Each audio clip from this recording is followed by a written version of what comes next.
Bless up for tuning in to Project Chaney. Magic happens when you question everything. Conspirituality becomes reality, weirdness is welcomed, and it's okay to change your mind. Big up yourself.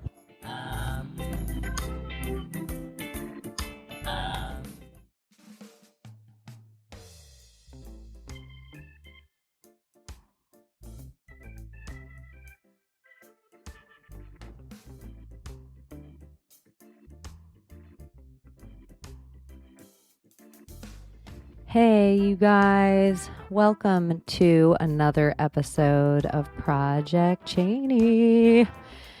This one took me a little longer to get out. I had better plans to get it out on due time, but I had a Reiki session with Bianca. You can check out our episode with Earth Angel Reiki. I did my first Reiki session, and it kind of emotionally and energetically knocked me off my ass a little bit. It did some chakra healing stuff, some Kundalini stuff, some past life Akashic record stuff. I highly recommend everybody do it. But be in a place, it's only going to do for you what it should do for you, or what you're ready for, or where you're headed.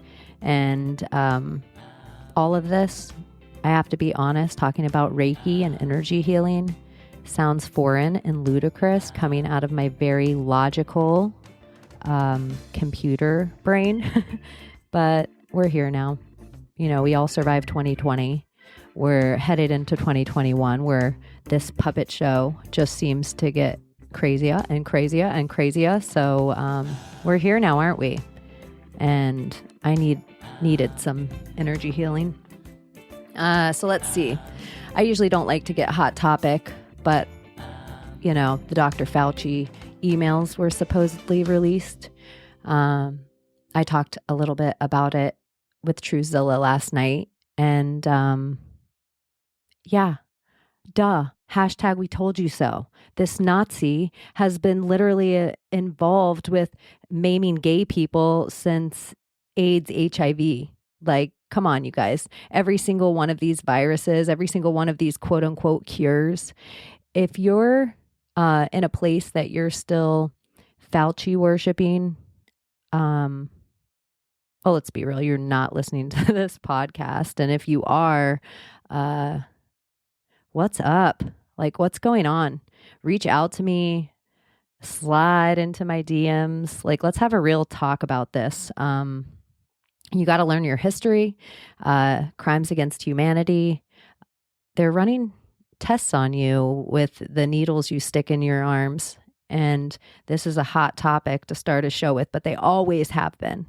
They always have been. Governments do not want you to be healthy. If they wanted you to be healthy, all the vegetables would be free. If they wanted you to be healthy, gyms would be in every park, everywhere USA. They don't want you to be healthy. They want you to be fat. They want you to be locked in a system. They want you to be addicted to sugar. They want you to be addicted to salt. They want you to be addicted to opiates. They want your kids to be addicted to opiates. They have been doing this forever. It's a big game plan. It's not set up from Obama didn't set it up. Bush didn't set it up. Prescott Bush didn't set it up. This has been going on systematically for maybe since Alexander the Great, maybe even before that. And, which leads me to Mark a little bit.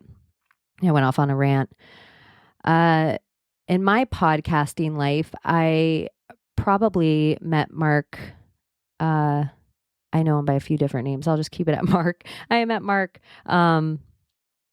halfway through, and he's a go-getter, and he kind of manifested his reality into this podcasting realm the same way we all do. And I think some people listen to this and they're a lot smarter than me. They might not be as smart as Mark, but they're a lot smarter than me. And they have brilliant stuff that needs to be said. And there's millions of people out there that are desperate for them to say it, and they just don't have the courage to say it.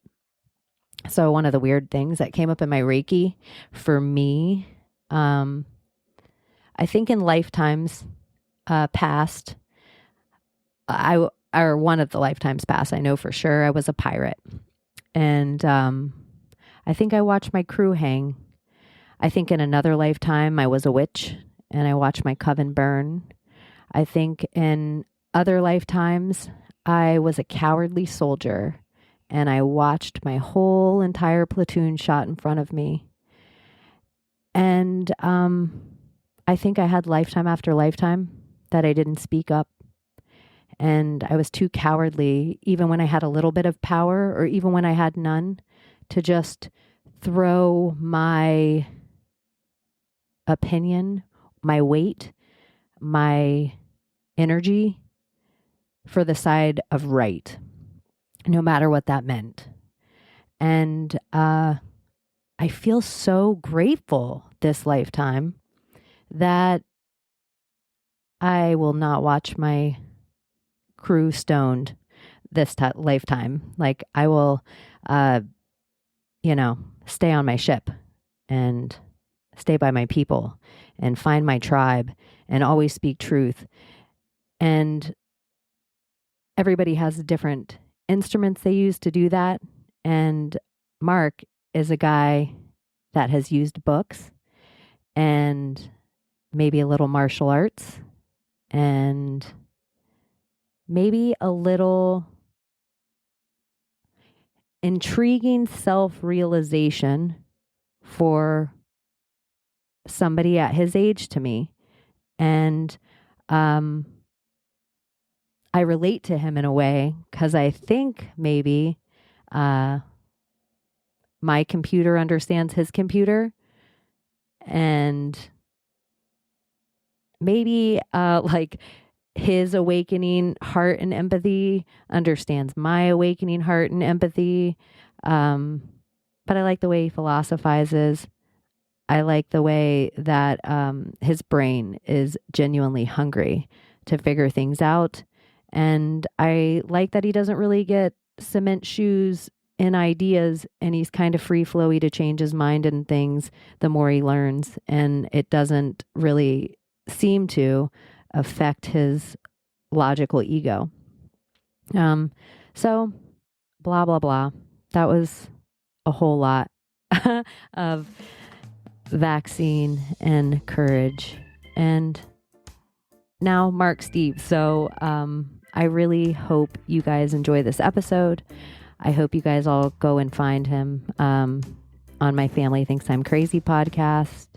And I hope you guys are having a wonderful beginning to your June. Bye, friends.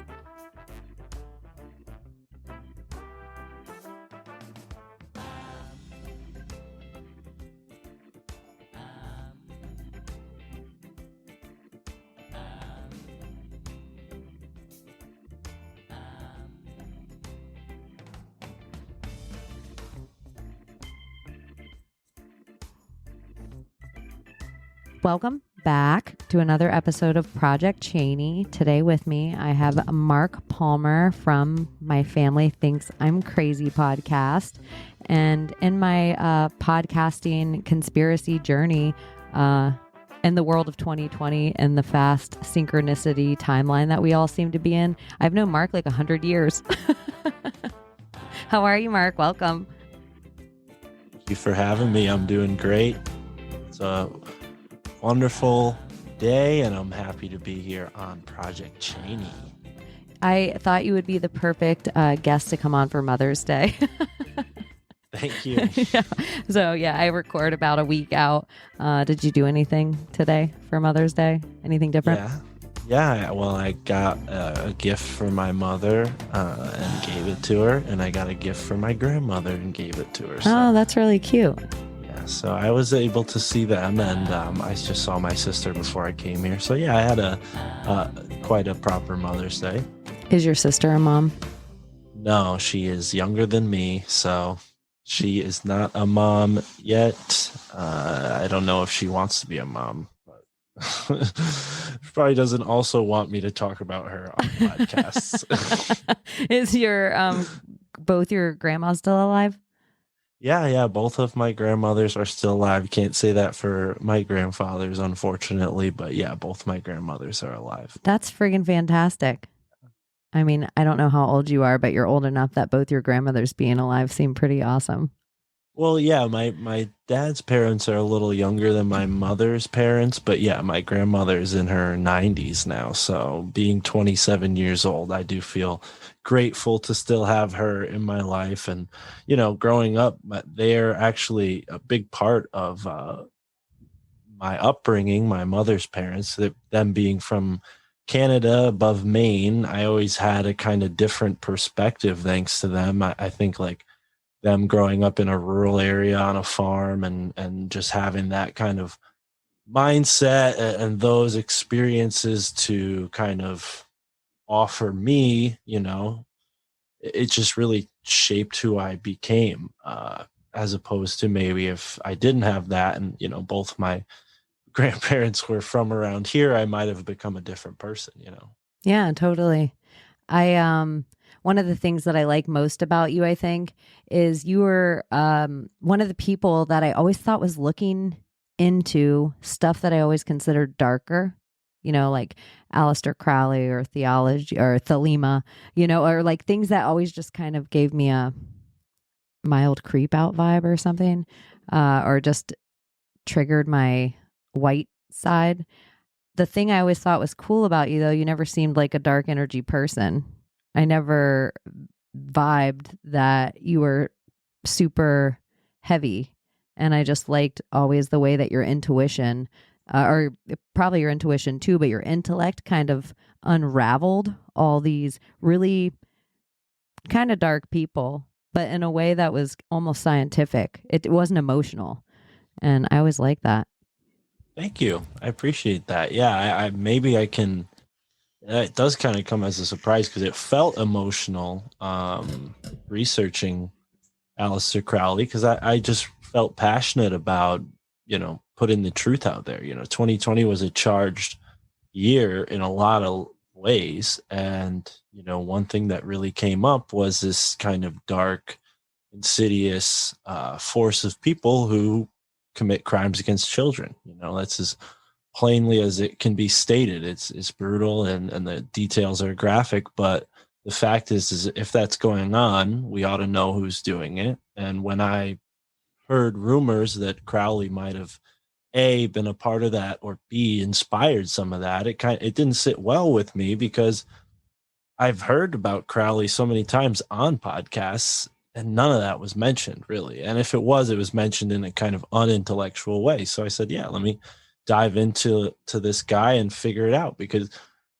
to my core, I care about the truth. I care about justice. I care about people being treated fairly, and especially children not getting hurt, and I think that the other side of my interests is magic, and knowledge and power and how to be, in concert with the universe, right? And use those powers that were bestowed upon us by the creator, right? So I appreciate that compliment very deeply, because it is something that, I've worked hard on to sort of research this stuff and gain an understanding of this stuff. And when you mentioned intuition, I always credit my own intuition as kind of guiding me like a carrot on a stick. So in some ways, because when I was younger, I really didn't expect to go down any kind of path like this. I'd always been very interested in nature and categorizing the world around me and cataloging it and figuring out what was what. Like I was always very good at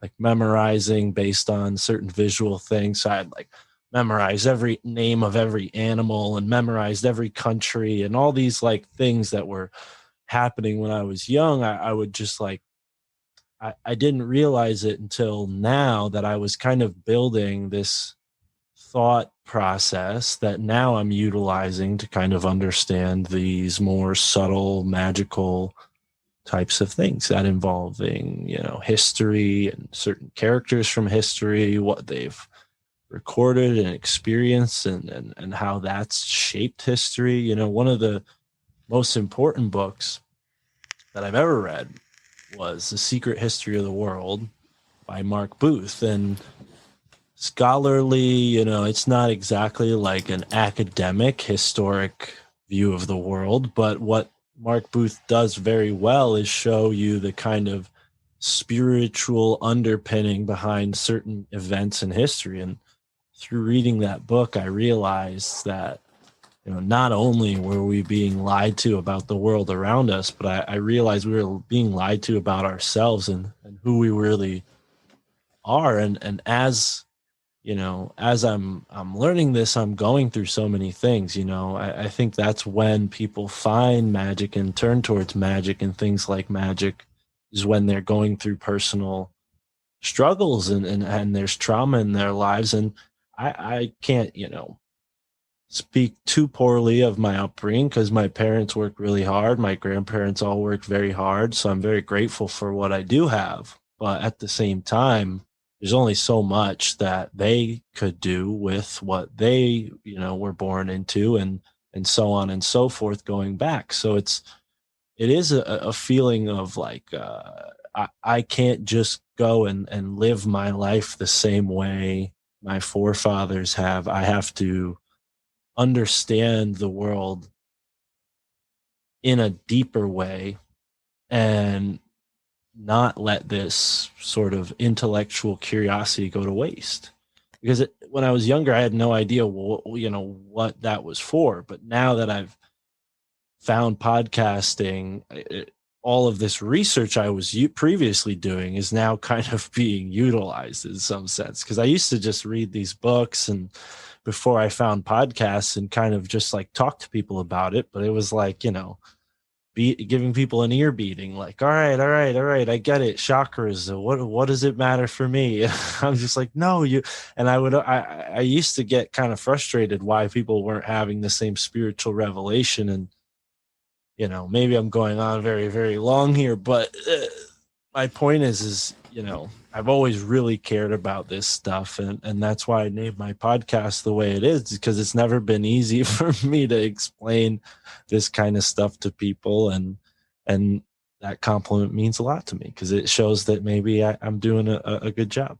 No, you are doing a good job. And you put a lot of space between your words. And sometimes these big ideas require a lot of space between the words.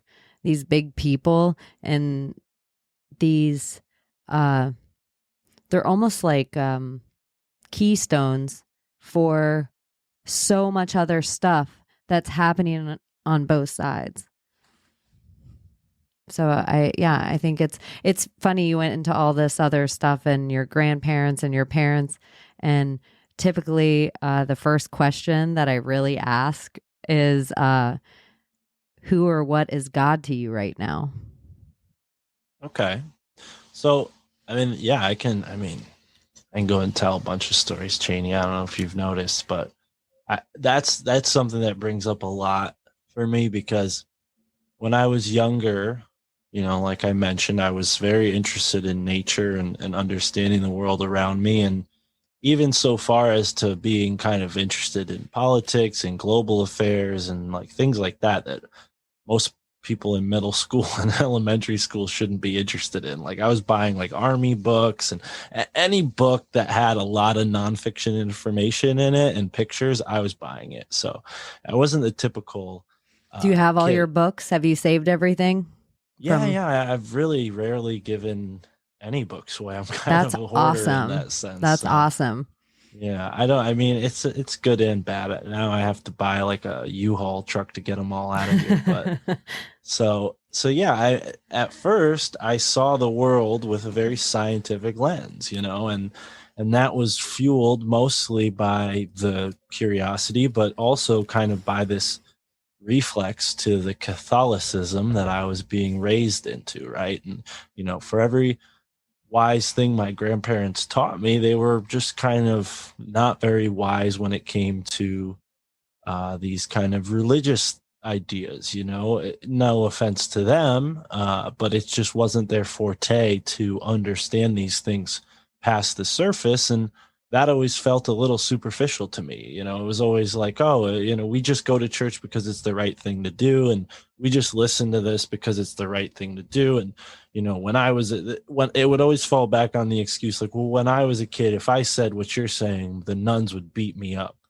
Or like the nuns would punish you for saying that, like as if that was an intellectual way of being like cork in it. Yeah, it just really didn't satisfy anything that I was thinking about, those kind of explanations for, my doubts, in A, being a part of this thing every week, and B, the most important thing is like what they were actually saying. It just didn't feel like it meant anything to me. So naturally, I became kind of more atheist, and I just thought that the world was like, oh yeah, we're in space and there's aliens and all this kind of stuff that NASA and all these people kind of created for us. We don't need to go down that tangent, but that's what I've started to think now. But back to your question about God, it's like it wasn't until I started smoking cannabis that I realized that there was something more than just, the immediate material realm. Like I had ideas about it, but cannabis kind of really gave me a full experience of it, and that mixed with my affinity for nature and Native American culture, which is always, to me, from my perspective, it seemed like Native American culture really was in sync with the natural world and the environment around them. I don't want to generalize because there's thousands of different groups of indigenous people and they all have, similar but different beliefs. But for the most part, it was cannabis, which kind of led me into shamanism, which kind of led me into these more metaphysical ideas. And that just cracked open the door. And now I would say I definitely have the sense of that we have a creator, right? This sort of omnipotent, all conscious intelligence that we interact with through our higher consciousness, right? We are not possibly directly, communicating with God with prayer. That's not personally what I believe, but I do believe that your higher consciousness, your higher self, has a sort of relationship with everything in the universe, including God, including the creator. So yeah, I do believe in prayer. I believe in a creator, but it wasn't until I learned that through Native American culture that, it really meant anything to me. Like I was at college, a community college in New Haven, and I was just smoking joints in the green. I probably told you this story when I was in Idiocalypse because it's just a story I've told a bunch about Skull and Bones, and I ran into this Pueblo. Feel free to tell it in detail. Or whatever parts you feel like you need to tell of it. Thank you. Well, I will save people the whole story because I have probably repeated it a bunch, but it's your story. That's what I'm finding with a lot of podcast hosts. A lot of them will be like, this is something I always say. If you're a fan of my show, they've heard it a million times. So yeah, I think it's kind of cute and endearing that everybody has their slogans or their stories, but it's telling that they're pivotal to them. Like they were one of the forks in their road that changed everything. So yeah, go on. Before I was a podcast host, it was my story that I told on every first date. And anytime I met anybody and had a conversation for longer than an hour, I'd probably mention this in some shape or form or in some way. Because it does, you're right, it was a very shaping moment for me because, I was very lost in the sense of I didn't really have the direction of like, oh, I'm going to college for this.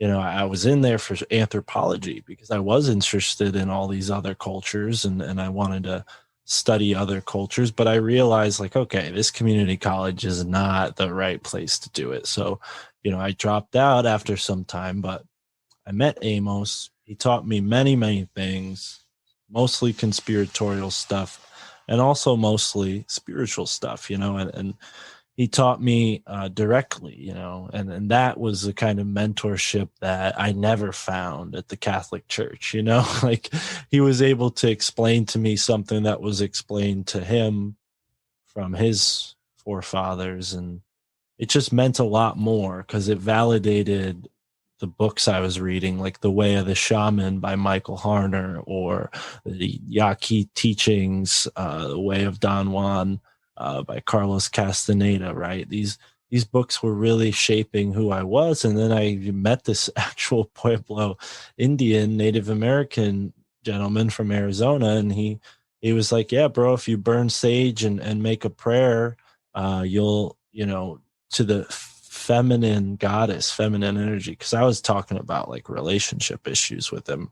And he was like, yeah, say a prayer to sage, burn some sage, you'll meet a lady. And he was right. Like I actually did it. I put like a little intention into burning the sage. And then the next week later, I was on some date that like didn't pan out to anything, but it just, it was, sage is a panty dropper. Like spiritual women go dropping their crystals and come running. They're like, is that a man with sage? It's like a baby Bjorn. It's like if you see a guy pushing a carriage, you're like, that's dad of the year. Like if you see a guy saging his house, you're like, this guy is like the second coming of the Mashiach.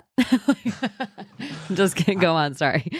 I don't know how true that is, but it's not. It's not. But I have some sage right here in case any ladies are watching. You can find me on Instagram at myfamilythinksimcrazy.com. I'll tell you all about my sage.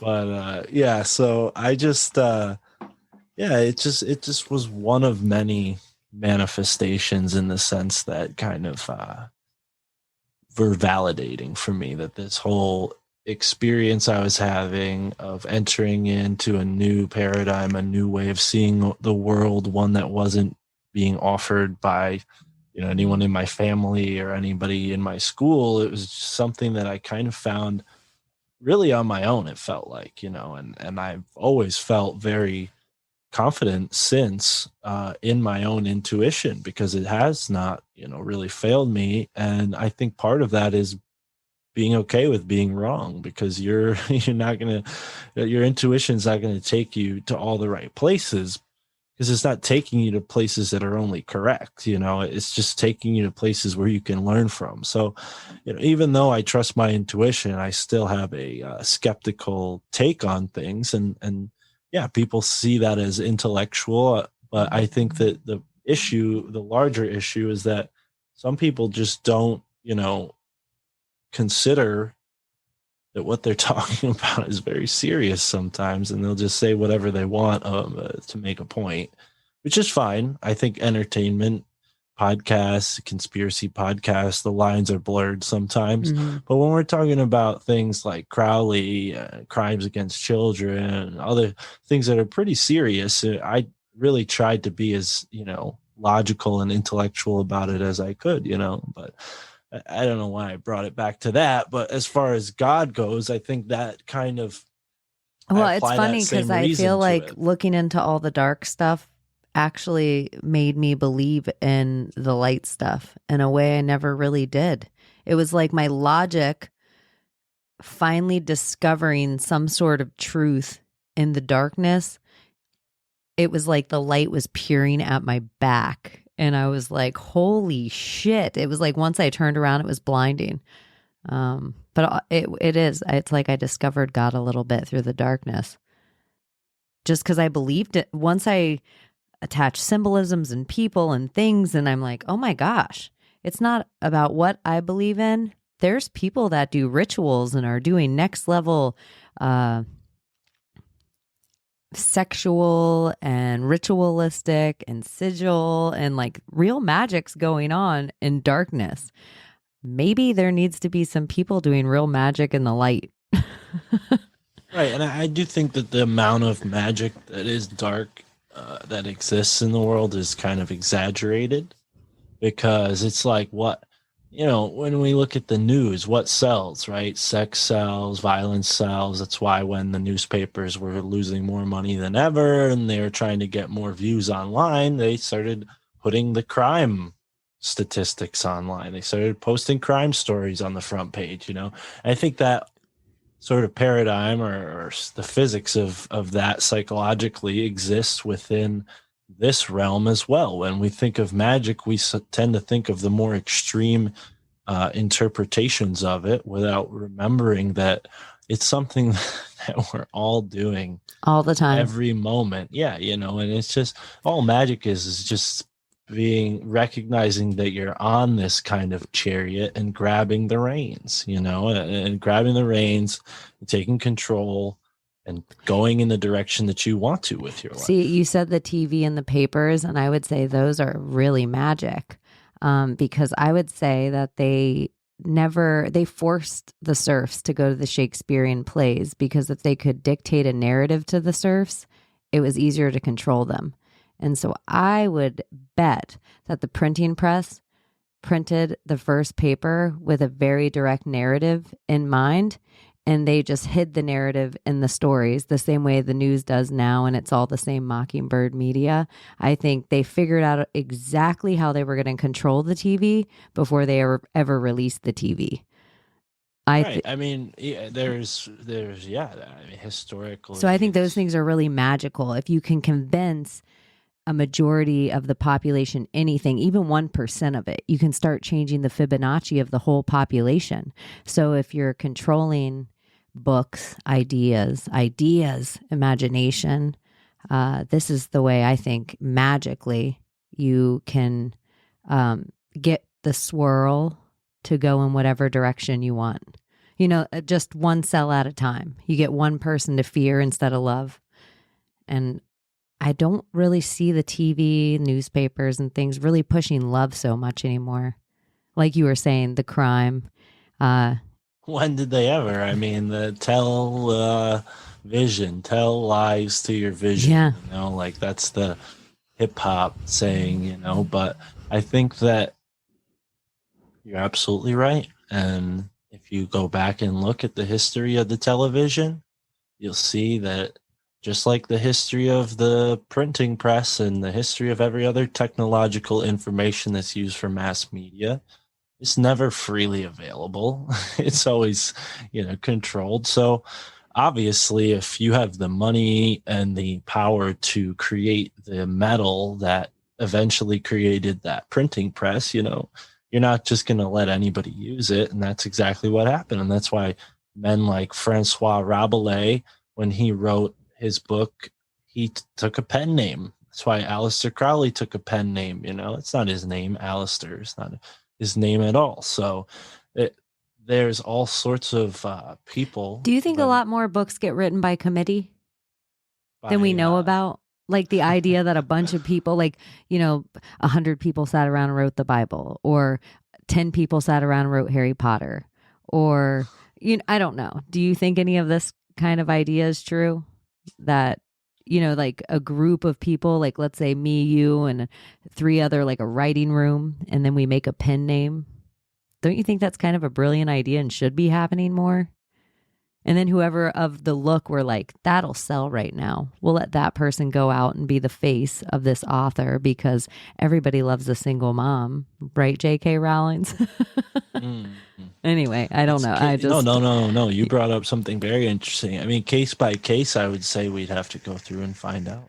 But I would say that with celebrities, it's pretty obvious that they don't write their own books in most cases. Oh, yeah, they're politicians, and they just have a book ready to go, like right when they're running for office, or right after they, like Anthony Fauci had a freaking book like within months of the whole thing going on. It's like these people, they don't write their own books. So yes, that's happening. But also, I mean, if you look at groups like the Rosicrucians, some of their founding documents were written by a man named Christian Rosenkreutz or Christian Rosenkreutz, and that's quite possibly someone who never existed. It could possibly be a group of people writing those manifestos, So yeah, there's one part. I mean, another really interesting thing that kind of relates back to my story is a book called The Kybalion, Kybalion. For those who can't understand my Connecticut accent, The Kybalion is a book that I found a while ago. It was really curious to me because the author was three initiates. That's all the name that was given for the author, the three initiates. I was like, oh, the three initiates. That's strange. Who are they? What are they initiated in? I was also reading this book at that same time in my life, probably around 2016 or so, maybe 2015. This book called The Ascension Manual. And, I'm learning about the ascension. I'm learning about initiation. I'm like, okay, three initiates. They must be pretty important. There's three of them. They're initiated. What do they have to say? So the book was the 7 Hermetic Laws. And, these are laws that are very important, foundational sort of physics. I think I'm looking at the book right now. If you would give me a moment, I'll go grab it. Yeah, totally. Read them. Go grab your it. Audience. I think it's only fair to say at this point, if he's about to talk about hermetics, go to check out Birch Driver, greenknight.org. Fuck. Anyway, Birch Driver.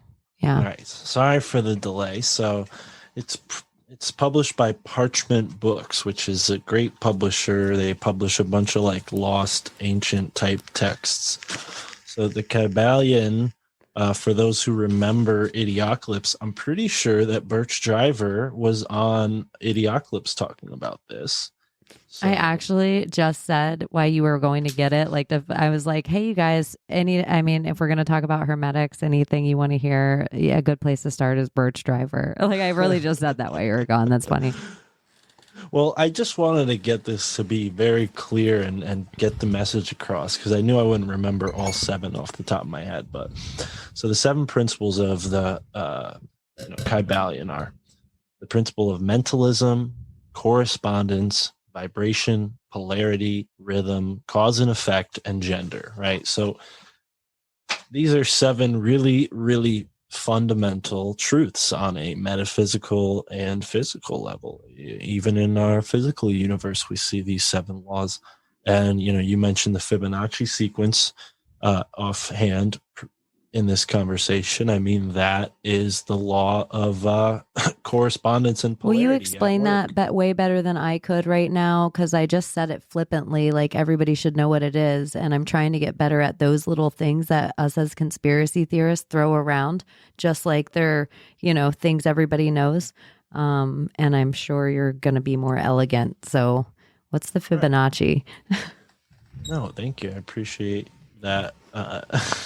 Build up, the honor pressure. Of being able to read it off of Google for you guys. No, I'm kidding. So the Fibonacci sequence is measured through through every organism, but it's most notably noticed in things like pine cones and the shell of a snail, right, where you see that perfect spiral. It's the same, almost similar to the golden spiral or the golden ratio. What we see is that in nature, there are certain mathematical equations that we can see. I mean, there's patterns that can be measured numerically that shows that, all of these plants, all of these living organisms have a certain framework that they're being spawned from. I mean, that's as layman's as it gets, folks. I'm sorry that I can't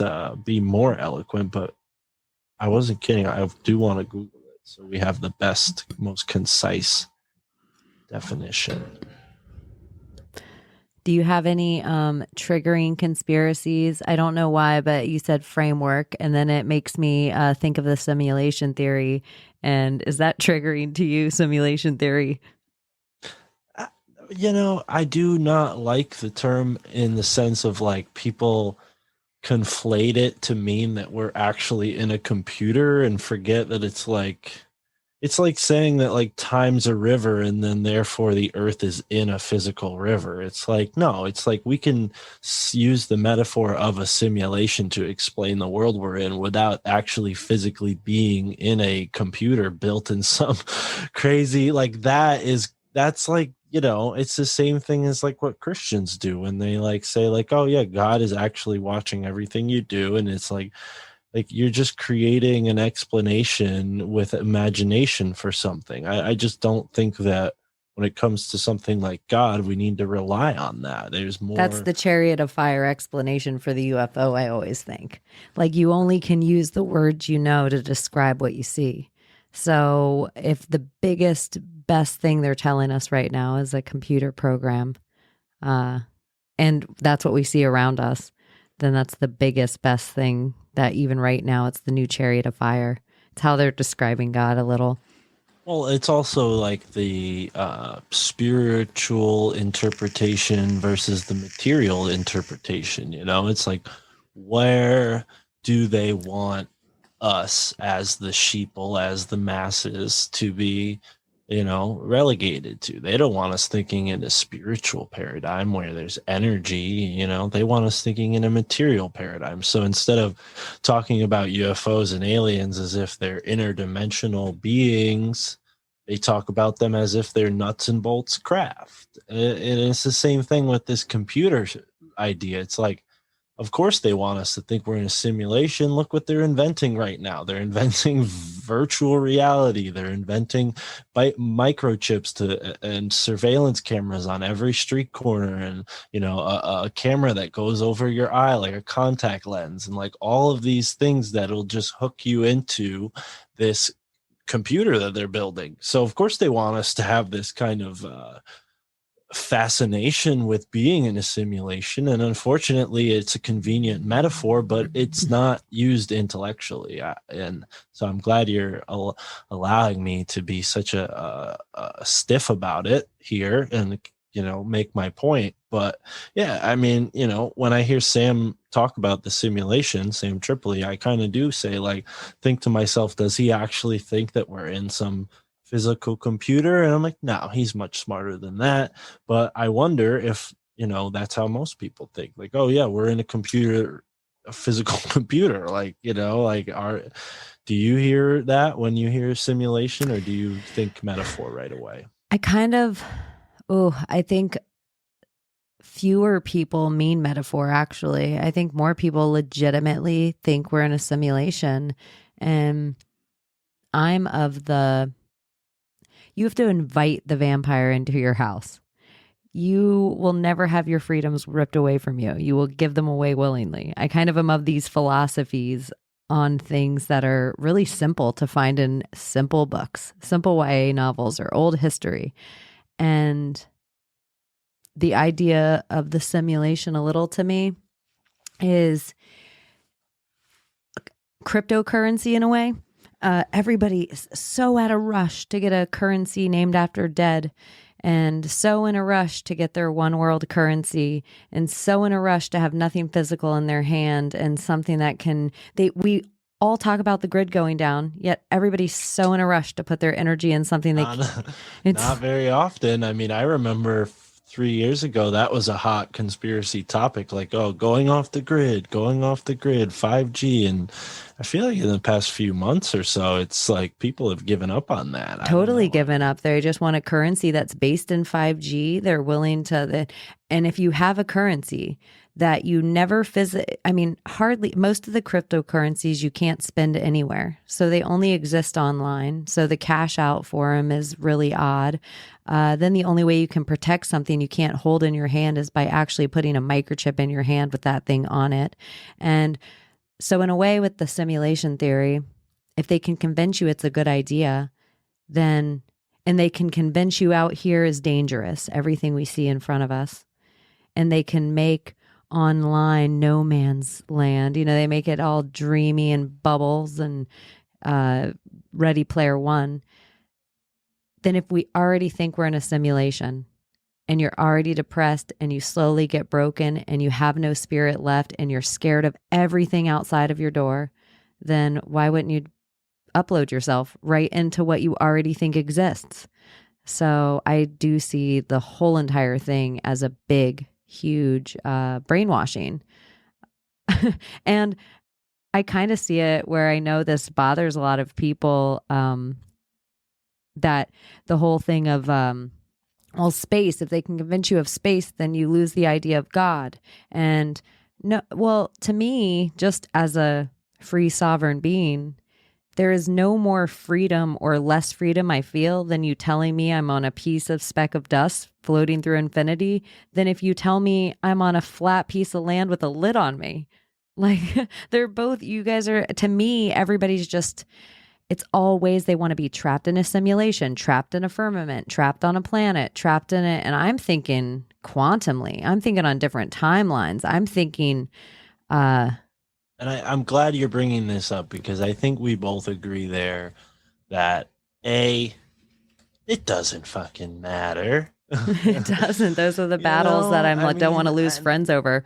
Yeah, and Sam Tripoli does it so well. He's like, dude, it's a realm, and I think really, like, what that means is like real realm.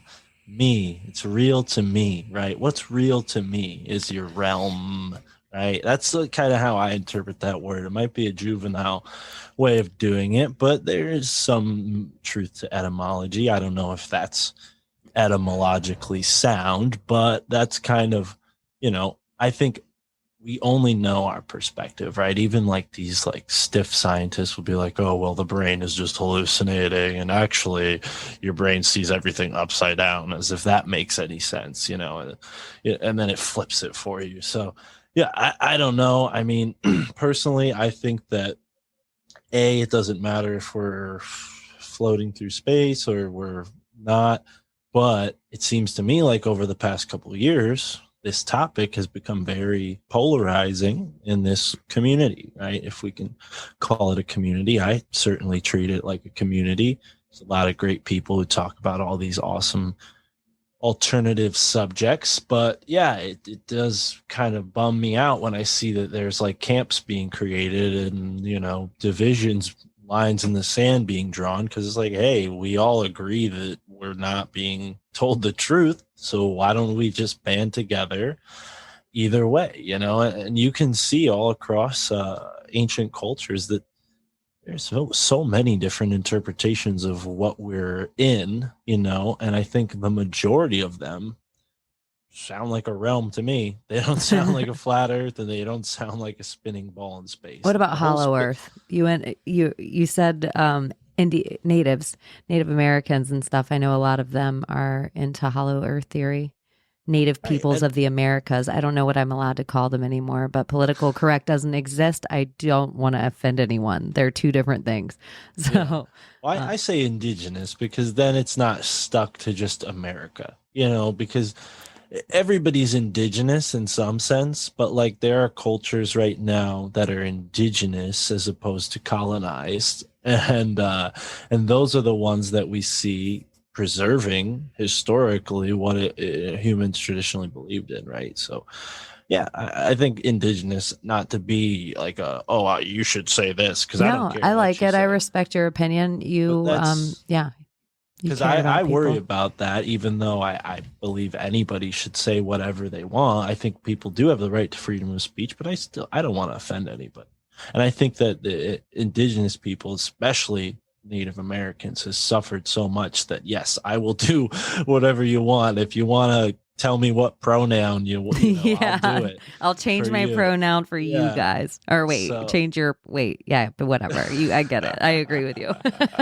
So the indigenous cultures have so much to teach us, is the point. And I don't know if all of them agree that the earth is hollow, in the sense that it's like the way you'll see if you look up Admiral Byrd and they show you like the sun but I think that there's so much more interesting stuff in that realm of thought than there is anywhere with the flat or the astronomical view of the earth, where we're heliocentric and all this stuff about spinning and gravity and all that. I mean, I believe in the positions of the planets mattering. I believe the planets are out there and the planets affect us. And I think indigenous people have amazing myths and stories that involve the planets. I mean, David Matheson was on my podcast. He was talking about a bunch of different things. I mean, he has several books interpreting all of the different myths going back through history, even in the Bible, and how they relate to the stars and people using the stars and the constellations. So I think it's important to understand how people view the world around us, but let's not get carried away with like the things that go past our actual perspective, right? Because we look up in the sky at night and we're sitting around a fire, and yeah, it makes sense that those would be the landmarks for our stories, right? The stars in the sky. So as far as the stories about the Hollow Earth go, it just depends on what culture you're talking about. I think what's most interesting to me lately is in Ireland. Like there's so much interesting lore and folklore in Ireland about a number of different supernatural things, but most particularly since I've been researching Tartaria so much, I found that there's so much evidence that shows that Ireland has a much different history than we're told, and yeah, the paranormal sort of entity encounters, fairies, leprechauns, and all these other ones that are less talked about, they're happening in that area because there's hollow places underneath the ground where these creatures might go to. And same thing here in North America with the Sasquatch. It's like that. It's no coincidence that Sasquatches are seen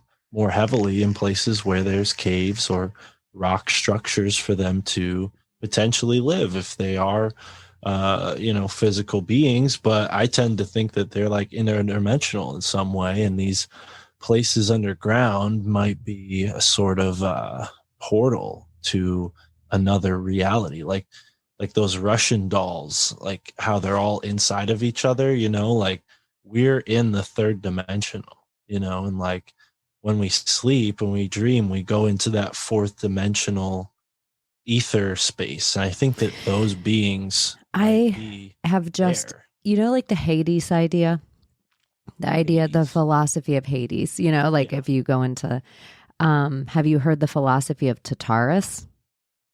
No, let's talk about it. That's where the gods go.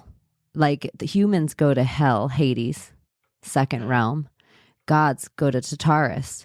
It's first realm. So it was just when you said third dimensional and then you brought up Tartaria.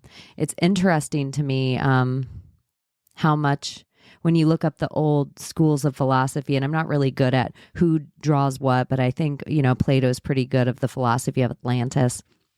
And no one talks about Tartarus and all the gods, and it's brought up, and it actually, I think, because I'm sure know more about this, but I think it links to the primordial god of chaos back when as well, like it goes through, but that could be totally different digs on a late night that I'm blending together. But I think it's, for me, everybody, it's like one of those hot topics where every single person, Tartaria, and all these big ideas, and then they're just bottlenecking it into this idea of Tartaria. So I've started asking a lot of people into Tartaria, what's the word Tartaria from? What god's it named after?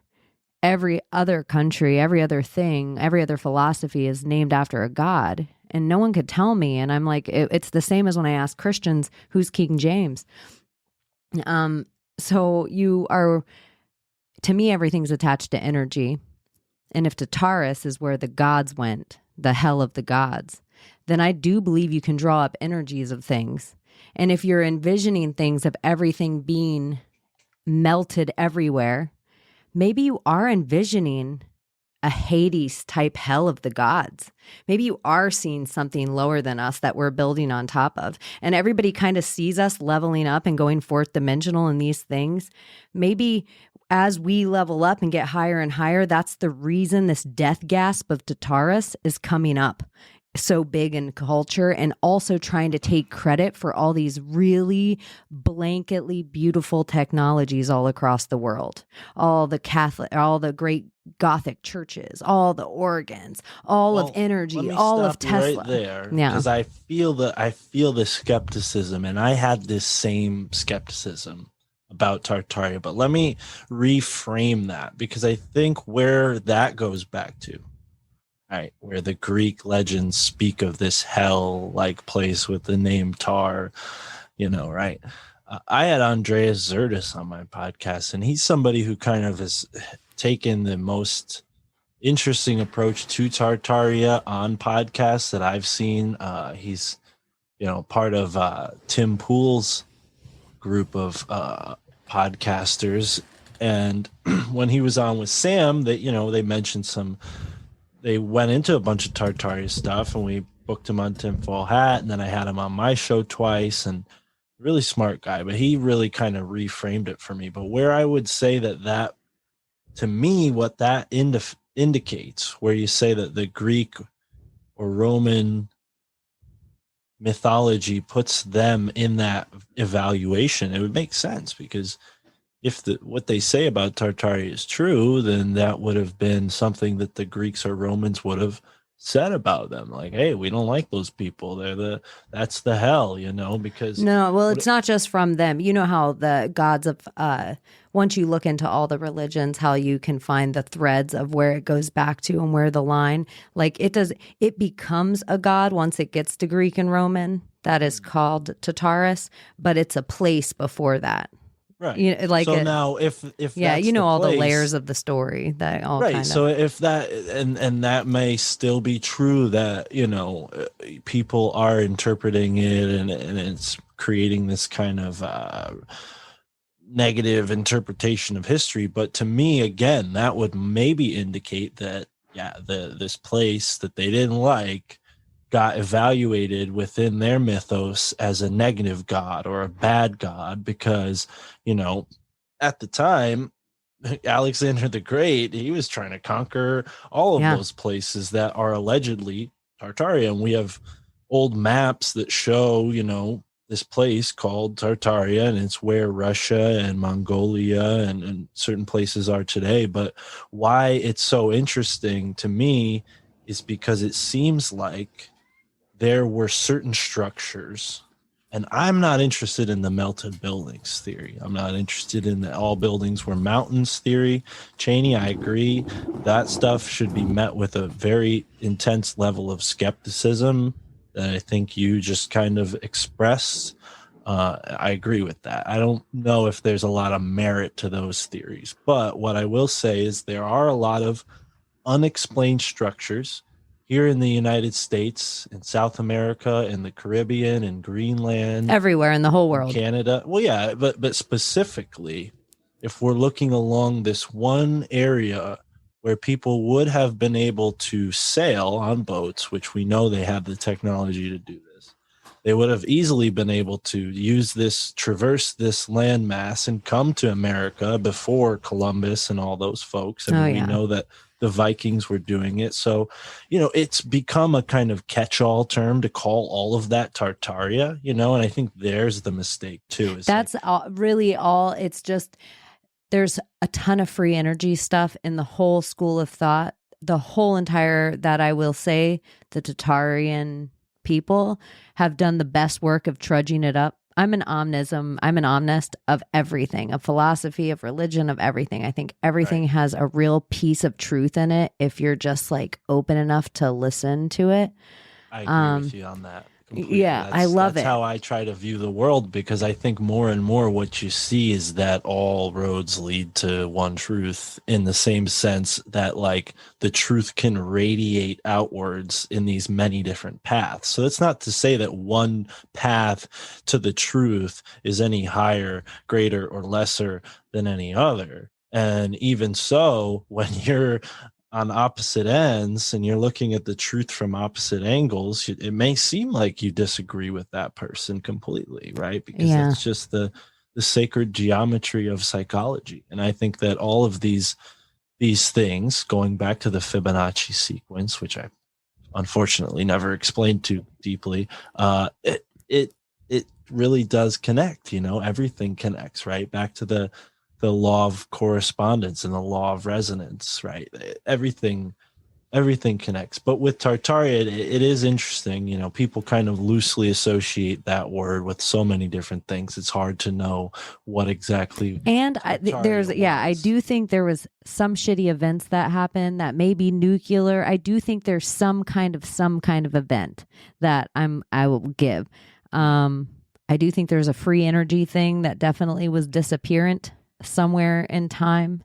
I think there's a technology with old clocks and old organs and old things that seems to have been lost, like a real craftsmanship somewhere, a mental capacity. Now you're giving me a good setup here, and if you'll allow me, do. Maybe I can explain how I've come to understand and connect Tartaria into what I already understood before I really knew what Tartaria was.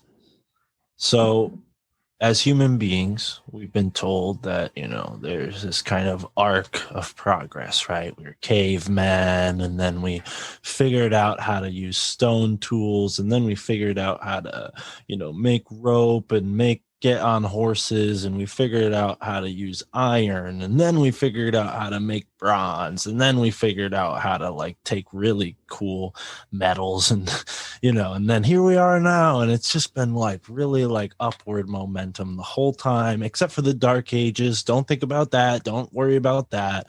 Don't even think about it. The Dark Ages sucked. We didn't do anything good. And then now here we are, and we have spaceships in the sky, and we have planes in the sky, and all these great things, just like that. Boom.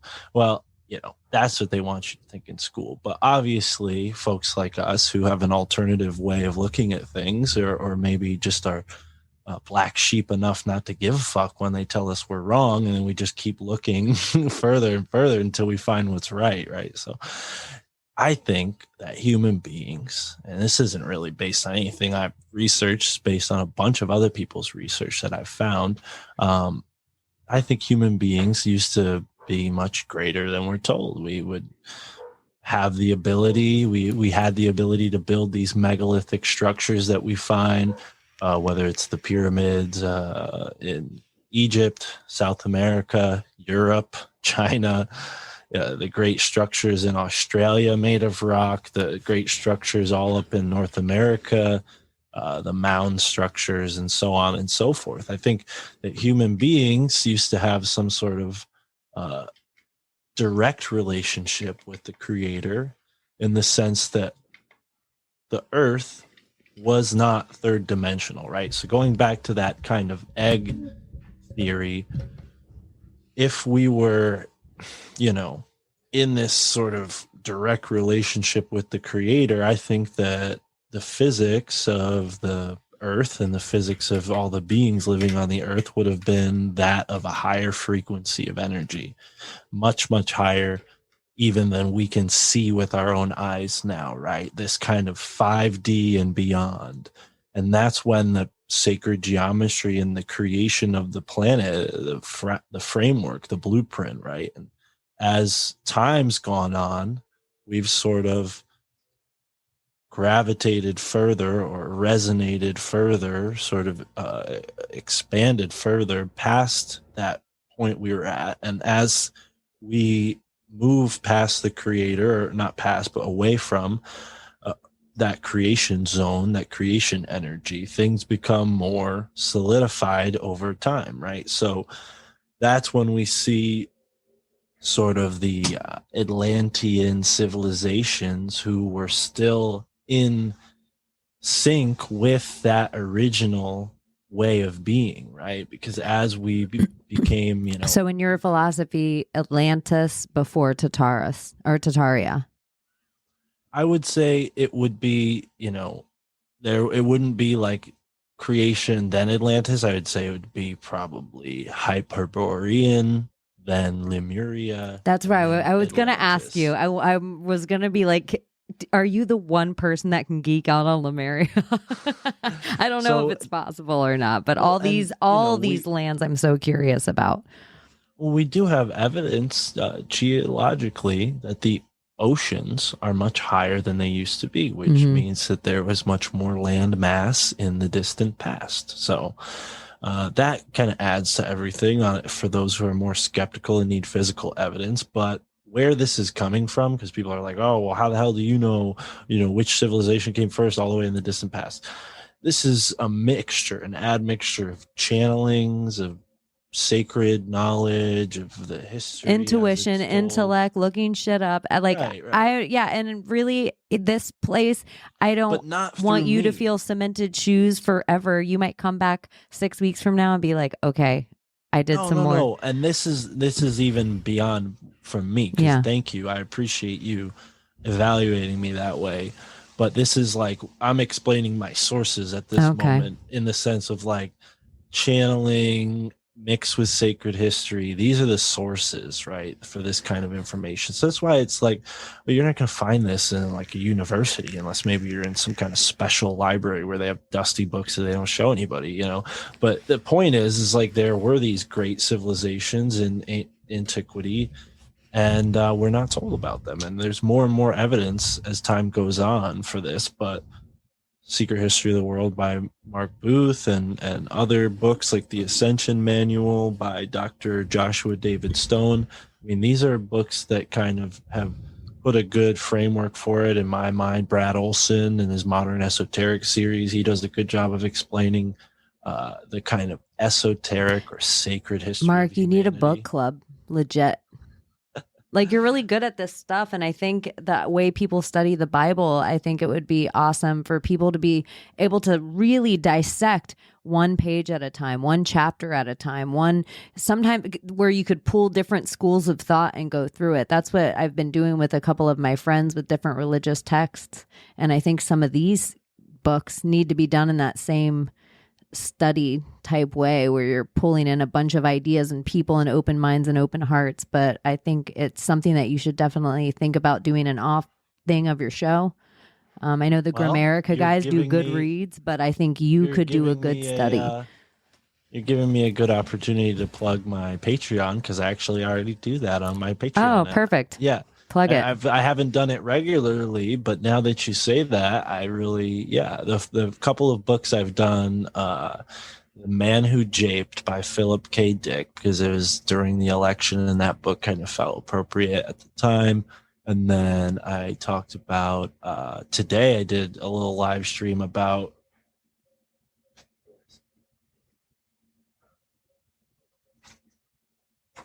I can't believe you, out of all the books, if you guys could see the amount of books behind him, I can't believe he knows where all of them are at. I'm pretty impressed. The Stone Puzzle of Roslyn Chapel by Philip Coppens. I talked about this one on my live stream today, but this one kind of relates to our talk about Tartaria and whatnot, because I think what's so interesting about Tartaria to me is that you can actually kind of research it in the real world. Like, you can go out in your town and look downtown and look at some of the buildings and just ask yourself, like, do you really think that the people who said built this? Like, what's the real history about this? And even if that like sounds stupid to people who really love history, because they're probably thinking like, oh, well, we know the history and we can look up who built it. It's like, okay, fine, that's fine. But if you're on this show and you're understanding that things are conspiracy, it's like, why not ask? Because there are certain places where the stones are so enormous that you're like, well, in 1820, how the hell did they move that big stone? Like, that's the type of stone that they couldn't even move today with bulldozers. And these sorts of anomalies start to come up in a lot of different ways, in so many different places it would shock you, and in America especially, and even down to like the detail of certain artistic reliefs and carvings. It's like, you can see that there are certain symbols and certain patterns that are used internationally. And that's kind of where the Tartaria stuff is interesting. Again, I'm no expert on that. I will say people should listen to my 2 episodes with Andreas Zertis on my podcast to hear more, because he definitely breaks it down in a pretty interesting way. He's graduated from, pretty good university. He's a smart kid. He's good at explaining it far better than I am. But yeah, I mean, thank you, Chaney, for letting me explain my book thing. No, I love it. And I Tartaria, sometimes just with a bunch of different conspiracies. I think not that you go too far on anything. I think keep researching, keep digging, keep, following all these different rabbit holes and all of it. The lost timeline thing is for sure a conspiracy in itself that's kind of so big. I like somebody like Human Vibration who's been taking weird pictures of things. She started with John Bonet, which I know was like controversial of certain things, but I do love the slant of the Babe Ruth and taking those old, when you said how we just went from being this kind of technology to now we're in flight and rocket ships. I thought how quickly I just saw that Wright brothers getting on their airplane and starting the propeller. Remember the video we've all seen of like, do, do, do, do, and they're walking fast. And it kind of does have that Babe Ruth feel where it's just like this one tiny sketchy little clip has set up a whole big part of history for America and a whole big thing. And it's right when the television were coming. It wasn't even television. People would go to the movies and it would be like some little cut up clip probably on the movies.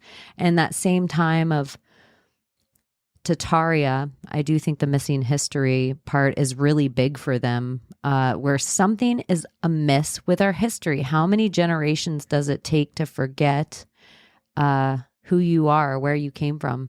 And indigenous people, we come up again. A lot of African Americans in our country, they're like, no, we were indigenous to this land. But in a few generations, the indigenous people wouldn't have been enslaved. But if they could convince the children they came over from another country, it was somehow easier to break them. Like, you're so far away from your freedom, you're never going to have it again. When they're like, a lot of my Black friends, my African American friends, when they really school me on the ideas of, things like Kemet or things like their native culture, it really is mind blowing to me. Or even the amount of, maybe some islanders that were also taken and dropped off and intermingled at places, and some, just the amount of maybe they had rights to this land too. But it's like how quickly, your grandmother, could they make from your grandmother to you? How much of your history is lost? Maybe not you. You're lucky your grandmas are still there. But for me, like, how much did my grandmother not have a chance to tell me? Right. And, there's so much that my grandparents just don't know or care to remember, that it's, one thing I sadly learned is not all old age means wisdom and everything. Like, she's wise. This is true. She's wise in a lot of ways, but it's not like I can go and be like, well, what was the World's Fair like? She's like, what? I don't know. Like, there's a lot. And I hope to be that. I agree. Oh, hold on one sec. Right.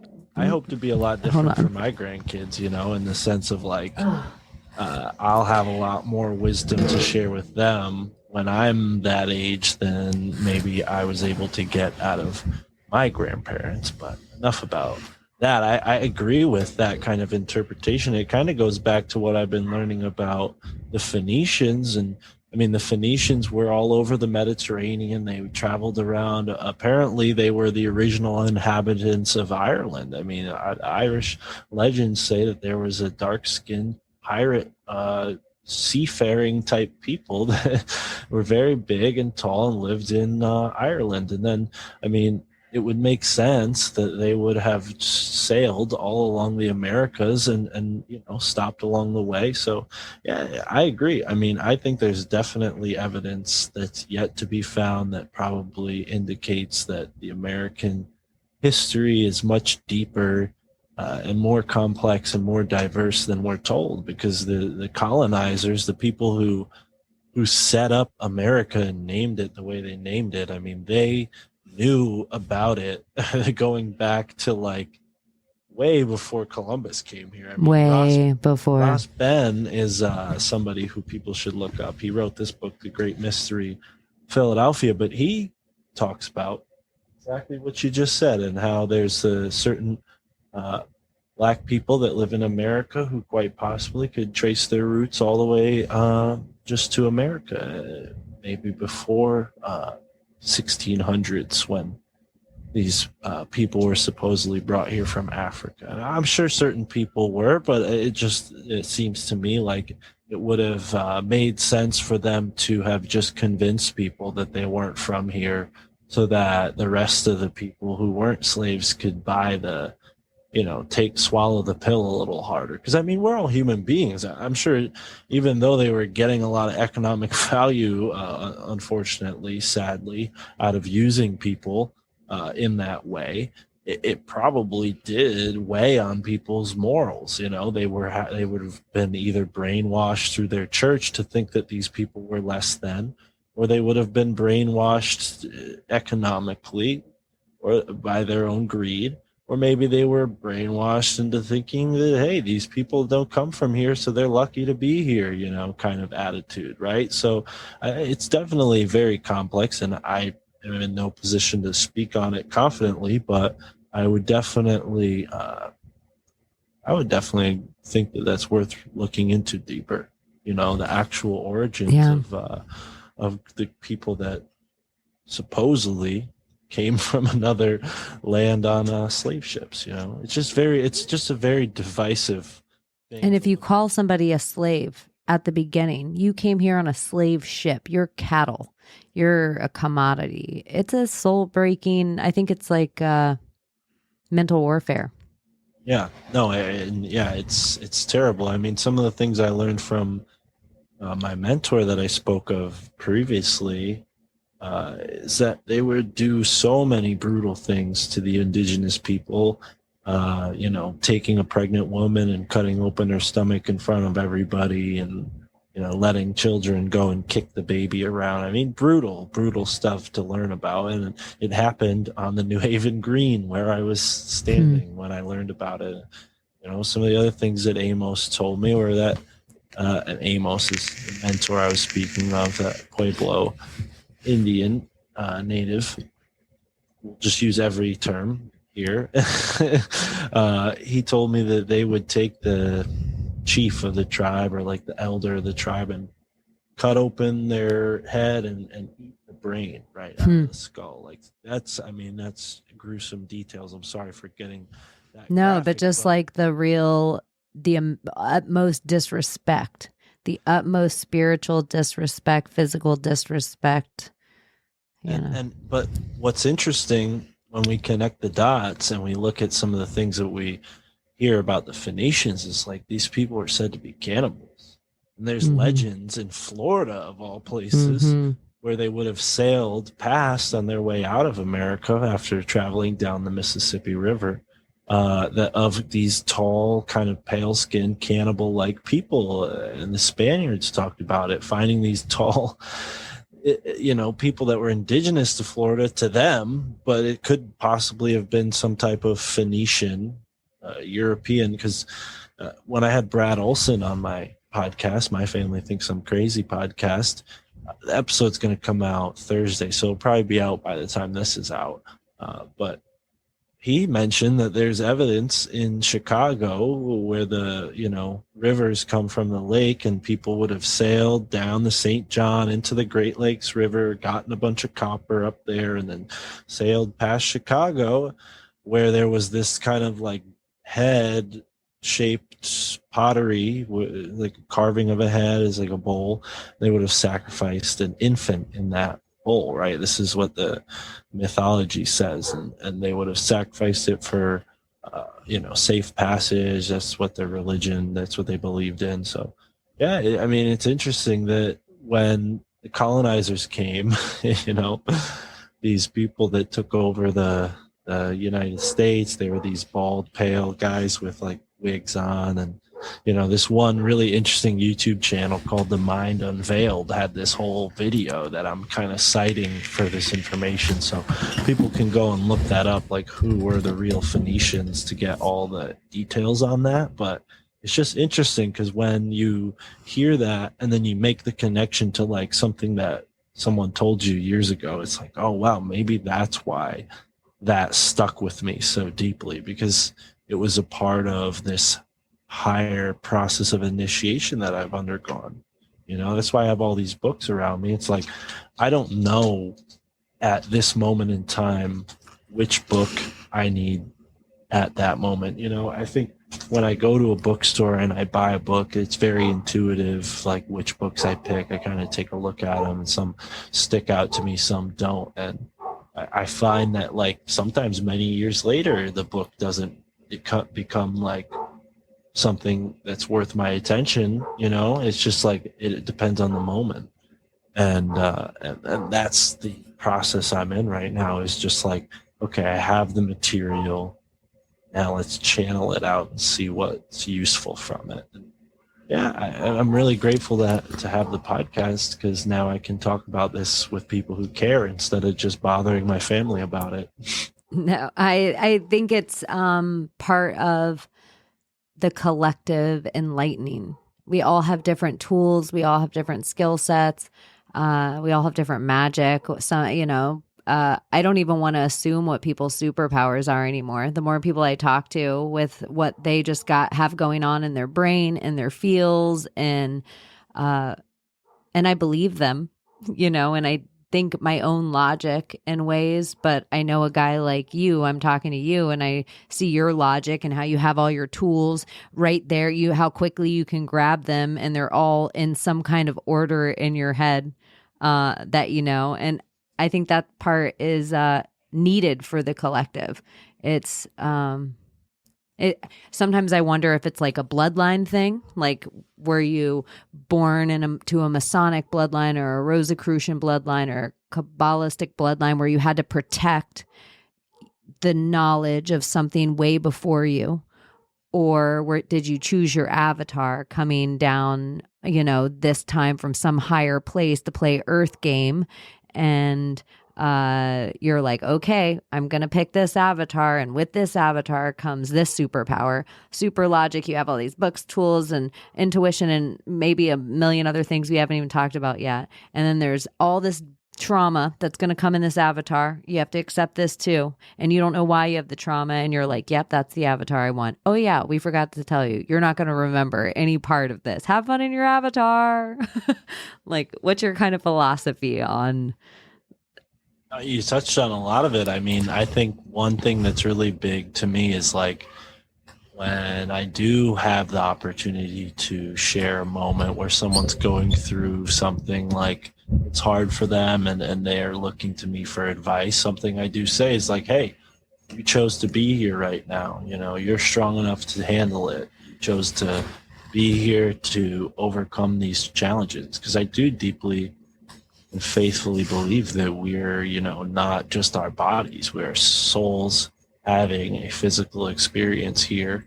And since I've shifted into believing that, I've noticed my life is much more different. And I think that that's because I've decided to flow with the river of the universe instead of, fight against it like so many people do. It's like, people are constantly telling themselves all the things that are going wrong in their lives, and then they wonder why they never have a moment to relax, or they wonder why they're so anxious their hair's turning gray, or they wonder why they can't stop smoking cigarettes and all these things. And it's like, I'm definitely not perfect. I'm not healthy. I've been blessed to have this trim frame here, but I don't really, that's just genetics. To your point about genetics, I don't know. I mean, I'm 6'8", Chaney, you can't tell from the video here probably, but yeah, so that's some people Nephilim. have accused me of being a Nephilim, right? Sam Tripoli, when I saw him in New Jersey a couple months ago, he was like, oh yeah, as soon as I walked in the room, he was like, it's the Nephilim, like.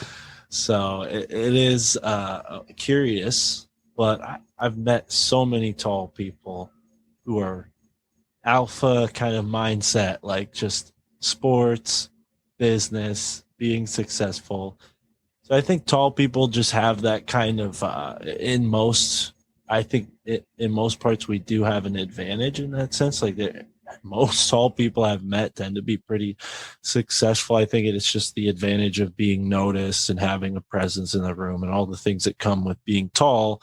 I don't want to make anybody short feel bad, but I'm definitely not that type. And I've channeled, a lot of my energy into martial arts instead of sports, and then into this instead of like a real career. And I was lucky enough to get hired by Sam, and now this feels so much more legitimate than it ever did. But that's just because of the hard work I've put in. Like, nothing against the podcast I'm thinking of, but like they asked me like, oh, how'd you get that job? I want that job. And it was like, that's the first question you're going to ask me? Like, come on, like, that's kind of off-putting. It's like, yeah, I do have a pretty deep story on how I got this job. It means a lot to me, and I think that doing the podcast is a part of it. I believe in destiny so much, Chaney. I think, but the fact is you can manifest your own, and when I listen to Tinfoil Hat, I listen to every episode. Way before I ever had the opportunity to meet Sam, I was, just so invested in it mentally that when I met Sam and I gave him the book and I had no intentions and I just wanted him to have the book, the Kybalion that I mentioned previously that has the 7 Hermetic laws, it was a sigil. It was a magic sigil that I gave him. I didn't know it, and I didn't want it to be that in that moment. I just gave it to him because I was like, he needs to have this. And I also gave him this like fabric that blocks EMF radiation. And now I have like a way better way to do that, thanks to Matt Landman, who inspired me to do that in the first place. But that's an even longer story. But my point all being is that, like, in a way, by taking that shot and kind of giving Sam Tripoli that book after a comedy show in New York City 2 years ago, it was like, that set in motion this trajectory that put me on his podcast that eventually had him hire me. And now I'm here on Project Chaney, and I have my own show to plug, and I have all these other cool things going on. And I'm just excited to see what's next, because I know that even though right now it's not like I'm driving a Lamborghini or like, living in a nice house or anything like that. It's like, that's never was my intention. It's just like, my intention was to spread the truth wholeheartedly. And now I have an opportunity to do that in a really big way. And it feels exciting because, yeah, Sam's a hot deal, Yeah. He's definitely a heavyweight in this whole genre. So I'm really grateful to work for him and just kind of do my thing in the background and kind of put the right people in place on his show. And the cool thing is Sam's always sending people for me to book, so my job's pretty easy. And you do great stuff for Tinfoil Hat. Since I've kind of known about you and your kind of job on the show, like, I love the guests. I love the slant. I don't know if you have anything to do with Zero, but I imagine some of the spiritual guests that are on there kind of make their way to one or the other. That was actually how I got the job. He asked me to help him with Zero when Zero started, because I was the third guest on Zero.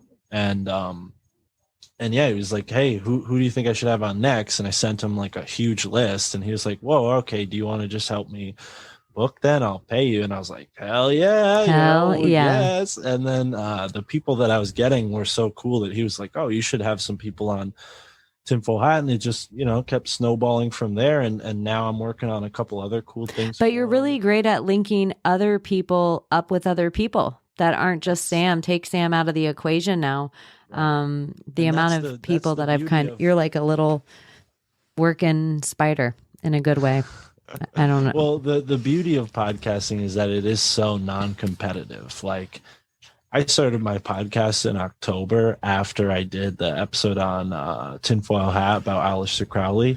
And I have like 25,000 downloads overall over the 35 episodes. I mean, that is something that I didn't even come close to when I did my other podcast. So I'm really grateful for like all that I've gotten through knowing Sam. But you're right. It's like there is a certain part of me that really likes connecting with people and connecting with people who are interested in the same in these sorts of things. I don't want to say the same thing because I do meet people very often that I don't agree with. This is perfectly fine. I'm okay with being open-minded. I mean, well, we could have 5 Tartaria people on, including you and me, and we could all talk about 90% of it that we agree with. It's the 10% that makes the interesting conversation, you know. But that format where it's like I kind of like the open forum for me of just one-on-one like Right. person. I just like but you're kind of good because you know so many that you're like, this person has these ideas of things.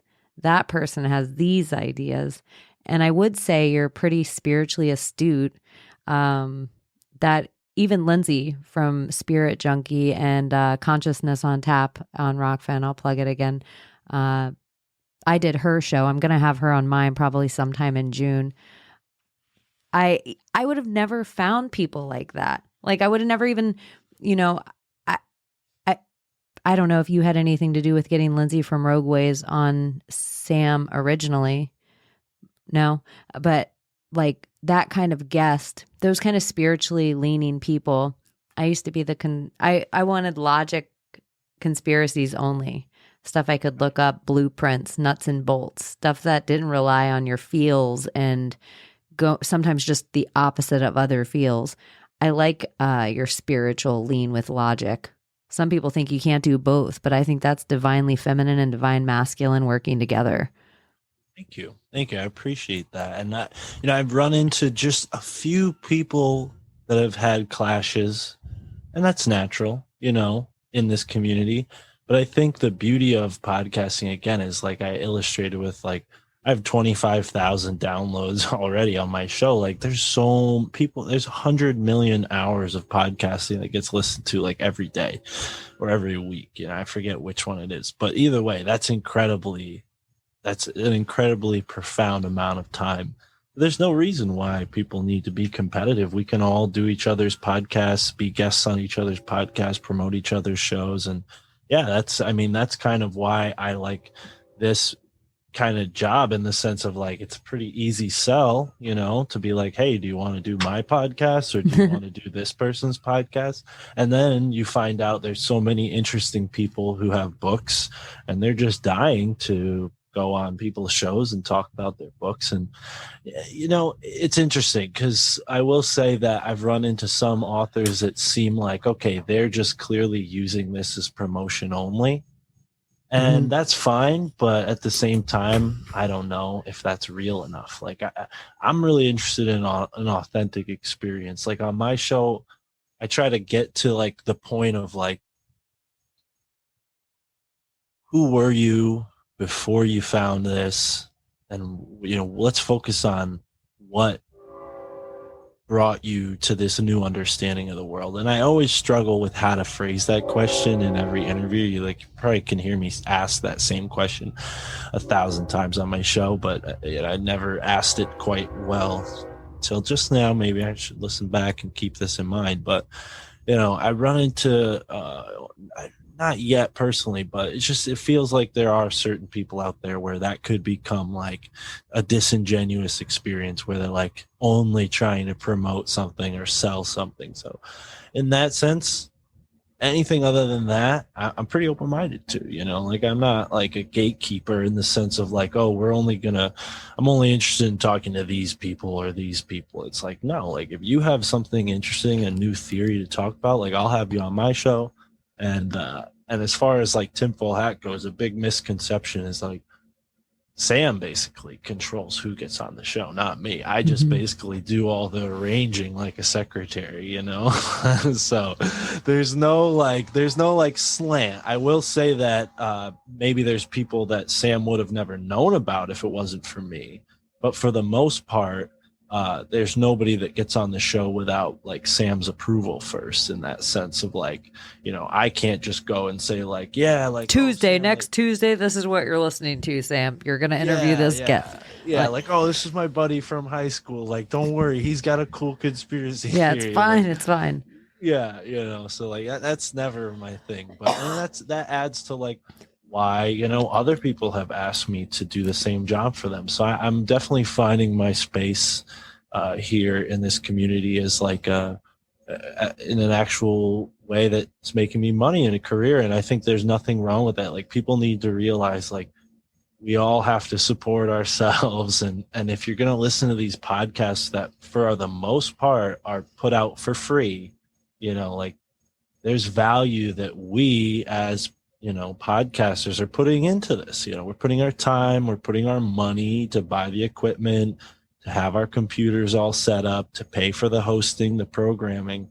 So it's like, I'm excited because I think people are starting to get that. People are starting to realize like, oh, like I can support these people in a new way, and then their show's going to stick around for as long as I want it. And if you don't like the show anymore, stop paying for it. You know what I mean? And then that kind of creates this dynamic where it's like, oh, maybe I'm not getting any money because my show sucks. You know what I mean? Or like, maybe I'm getting all this money because people love my show the way it is, So like, I think we're going to see this economy of podcasting grow value for value in a new way where it just never was before. Because you can't crowdfund a movie. You can't crowdfund a TV show like that. You can't like beg for your TV show to stay on the air and send all your money to this. I mean, you might be able to, but I doubt that that's ever done anything. I mean, there's plenty of TV shows that have gone off the air, and there's whole audiences of people that are disappointed, and they have like cult followings for years and years, and people watch the same episodes over and over again. So one season of My So-Called Life, I've probably seen it 17 times. Yeah. It's just like, can they just get Claire Danes and Jared Leto back together for a season 2? Can we do this, please? I'm trying to think now what show I have that's like that. There's got to be one where I'm like, fuck, why didn't they bring that back? Probably like Hamilton's Pharmacopoeia. That's a cool show that they're not bringing back for a 4th season on Viceland, but that just happened like a year ago, so it's not like an old one. But yeah, that's funny to think about.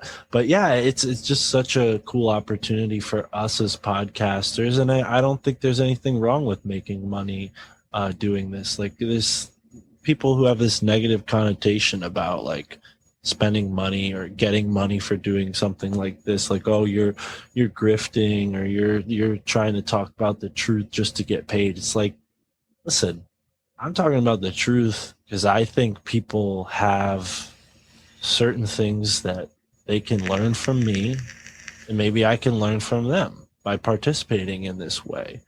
And if somebody finds value in that, why don't they share it? Right? Because I'm putting value into making this, right? And if other people are valued. So I think that is kind of obvious now more than ever. And it's really a medium. Conversation, podcasting, broadcasting, spellcasting, speaking, debating, spoken word, poetry. All of that is the exact same. You're just using words and tones and vibrations and energy instead of paint on a canvas. And I feel like I'm at a baby step, and I hope to get really, really great at this.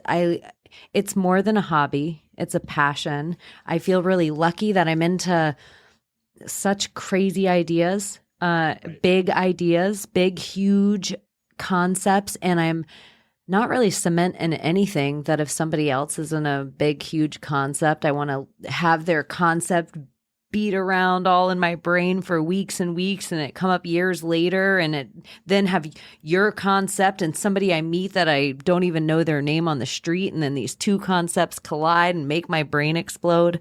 Right.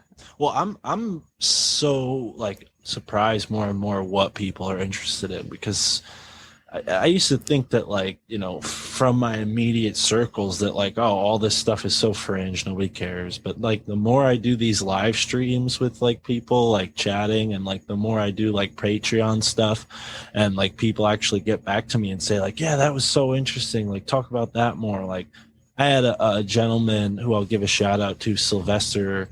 He's awesome. He's one of my Patreons, and he just hooked me up, like just threw me a random donation yesterday, and it just was like awesome. Like this is validation that, you know, all this money I'm spending on equipment is worth something, and like, you know, this is, it just, yeah, it feels good. And everybody doesn't start to paint so they can have a gallery one day and put up their paintings and make a living. But one day you do it a lot, it becomes your 10,000 hour thing from all those things I said before of conversation and stand up and blah, blah, blah, blah, blah. And then you're like, why can't I maybe have a gallery show? Right. Why is this a crazy idea? Here's the cool thing about podcasting that's so different in that sense. Cause like an artist, like typically you go and see their work, but there's no collaboration. It's like you could buy it or not, right? You can take it home, put it in your living room or not. But with podcasting, it's like there's so much possibility. Right now, there are people listening to this show who are artists, who are musicians, who are talented in so many ways. Hit me up at myfamilythinksimcrazy.com or at myfamilythinksimcrazy on Instagram, or go to our website.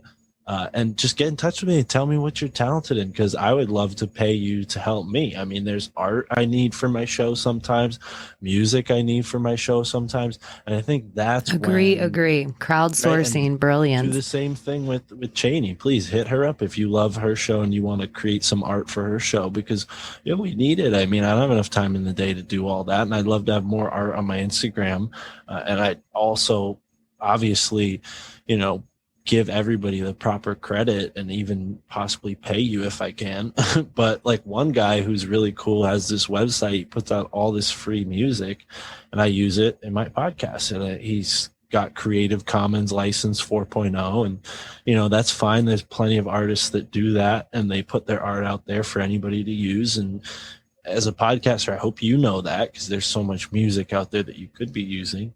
But that's what's going to change. It's like people who are musicians are going to get more linked in with podcasting, and podcasting technology is going to change so that right now, if you're listening to this via audio, there could be like a whole slideshow playing, just like an old school YouTube video where people would have like the gallery, but it's on your phone, or in your car. I don't know about that. Maybe people should keep their eyes on the road, but, you get my unless point. Tesla's driving, unless gosh, yeah, no, I'm all right with that. Elon Musk is driving your car, and then you can totally look at the slideshow of My Family Thinks I'm Crazy.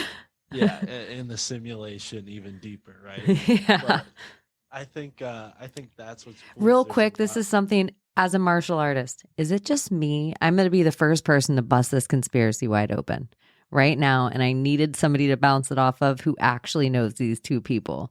Is it just me, or does Elon Musk look like a bad clone of George St. Pierre?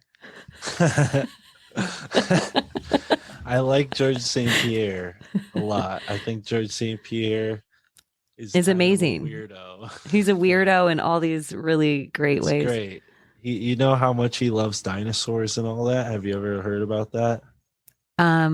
He loves dinosaurs. He loves aliens. We gotta get him on our podcast. Yeah, one of my favorite things of George St. Pierre, I would love it. One of my favorite things about him, I know, and to get him we won't even bring up MMA. We'll just talk like this geeky stuff.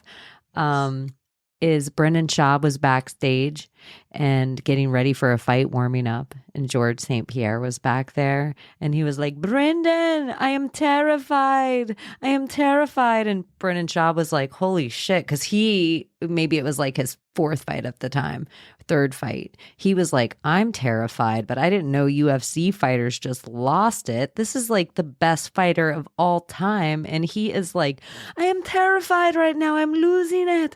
Like, but he just like turned it all the way up. And I just love that a man like he is a dragon slayer inside the octagon, and just to have that release every time backstage, that honest, authentic release of I am terrified to be going in there against another dragon slayer. And it's just one of my favorite George St. Pierre stories. Well, I'll tell you what. I mean, the first UFC I ever saw live, I think I even have it on DVD behind me. It was Anderson Silva. It's like UFC 77. So like that's how far back I go. And then I bought all like the older UFCs. I have them on the shelf back there.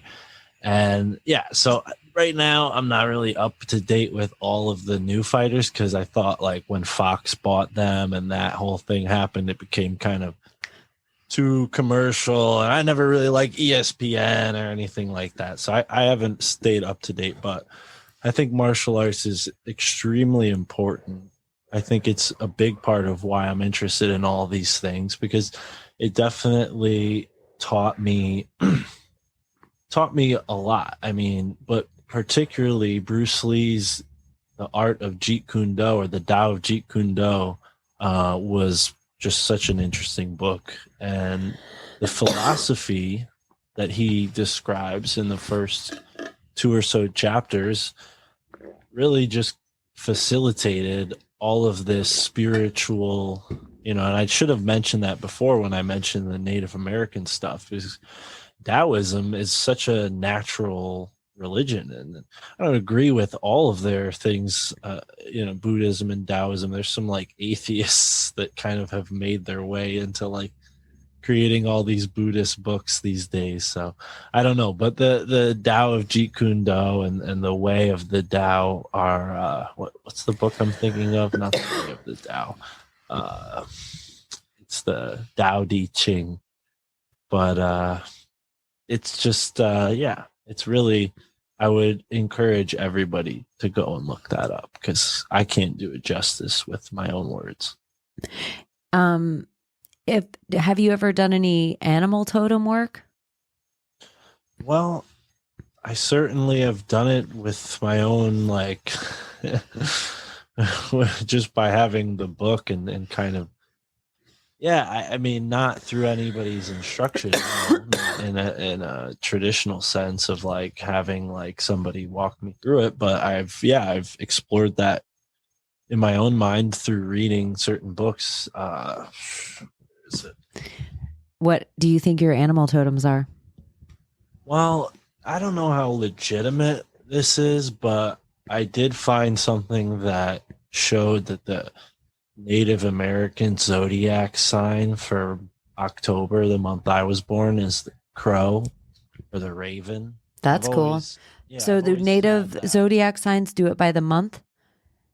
See, and that's where I'm like, I don't know how legitimate it is. It could have just been a website where they were like, oh, yeah, because they had a bunch of, they had like Irish zodiac. They had like, it just seemed like somebody put it together online. I don't know how true it is, but. Are you a Scorpio or a Libra? I'm a Libra. You totally seem like a Libra. Like I would have. I have Scorpio ascending. I'm Scorpio ascending and a Capricorn moon. So. But thank you. Yeah, I guess I come off as a Libra, right? I don't know. My buddy Mike Romanelli's a Libra too. I just found that out after knowing him. So it's interesting. The Libras I meet, I always get along with other Libra men, but I've never met like a woman Libra that like, I don't know. I've always thought like, oh yeah, I should date a Libra, and every time I meet a Libra female, it never works out. I don't know if you have anything to say about that, but I just had to get that out, Chaney. No, my sister's a Libra. Okay. You always got to think everything is fair for society, for every. Well, and that's kind of goes back to what I said earlier at the beginning of this conversation about like having a deep feeling of like justice and seeking justice and I do think that the world has a lot of things that are unfair about it, and maybe I'm kind of hypocritical in the sense of like, oh well, we all come here to overcome challenges. So like the super spiritual people would be like, oh, even like murder is forgivable, even though I don't agree with that. I'm just saying, like, that's what some super. You can send your hate mail to my family thinks I'm. No, I'm just. Well, you get what I'm saying, though. No, I know it's the spiritual level you get to where you're like, death and all that stuff is like ultimately not as bad as people typically believe, because we're infinite beings, right? So yeah, I don't know. I'm just not fatalistic, I guess. Does that make sense? I don't know. Yeah, totally. So what would be your animal totem? Yeah, thank you. Back to the question. I don't know. Is it any animal, or is it just animals from North America? Like, that's where, because I tend to think that where you're born matters. So like, then I would have to pick an animal from Connecticut. Well, and most horoscopes where you're born on the planet matters, because that star stamp over you would matter. I kind of think of like your UPC code of what stars were precisely over you, like a time clock when you were born. And I don't know how. I'm just starting to get horoscopes down with the ascending, rising, Pluto, Mars, where it's like, okay, I'm getting some idea. And the more I look into it, the more in depth, the more I'm like, holy shit, this stuff's kind of right on. I'm wondering if every culture is kind of the same, if you know it in detail. Like if you look at it in the New York Times, if they had native horoscopes, you'd be like, meh, I don't know. Can this be true for everyone?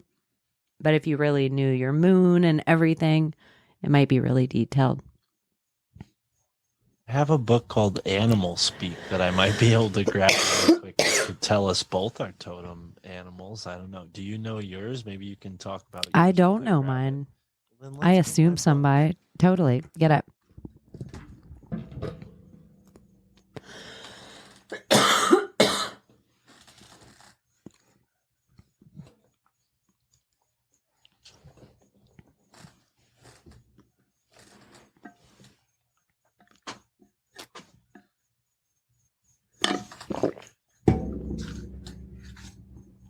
All right. Hopefully you'll edit out that dead air, but here we go. Animal Speak. And I think let's see. Let's see what they say. Because I've had this book for almost more than half a decade now, and I've always used it to think about certain things and go back to it. And I wonder if they give you because it says that, an omen is something that you have, right? You see certain omens. So I don't want to confuse like an omen with a totem, right? Mm-hmm. So sometimes I definitely have an affinity towards the raven, but since 2019, more and more and more and more, I see red hawks. Maybe it's just because I'm driving around, I'm on the highway, and that's where they tend to be. Is that Ra? I keep questioning. Is that what Ra was? A hawk? The Ra, Egyptian god? Yeah, Osiris was a hawk. Oh, Osiris. Thank you. They all had bird heads, so it could have been that Ra was also a hawk. I mean, Ra is the father of Osiris, right? So No, I think you're definitely right. I think it's Osiris. Okay, go on. Sorry. It's okay. A hawk. No, so I wonder if, maybe the hawk is my totem or just an omen that I see often. But let's see what this book has to say about the hawk. Is it under H or is it under, there it is, H. Hawks are one of the most intriguing and mystical of the birds of prey. They are the messengers, the protectors, and the visionaries of the air. Hawks and owls have the keenest eyes of all raptors. Even when people cannot tell one hawk from another, they can recognize it is a member of the hawk family. Do you feel that way? You're like, that bitch over there, hawk. No. I probably am judgmental, but I don't typically evaluate people metaphysically.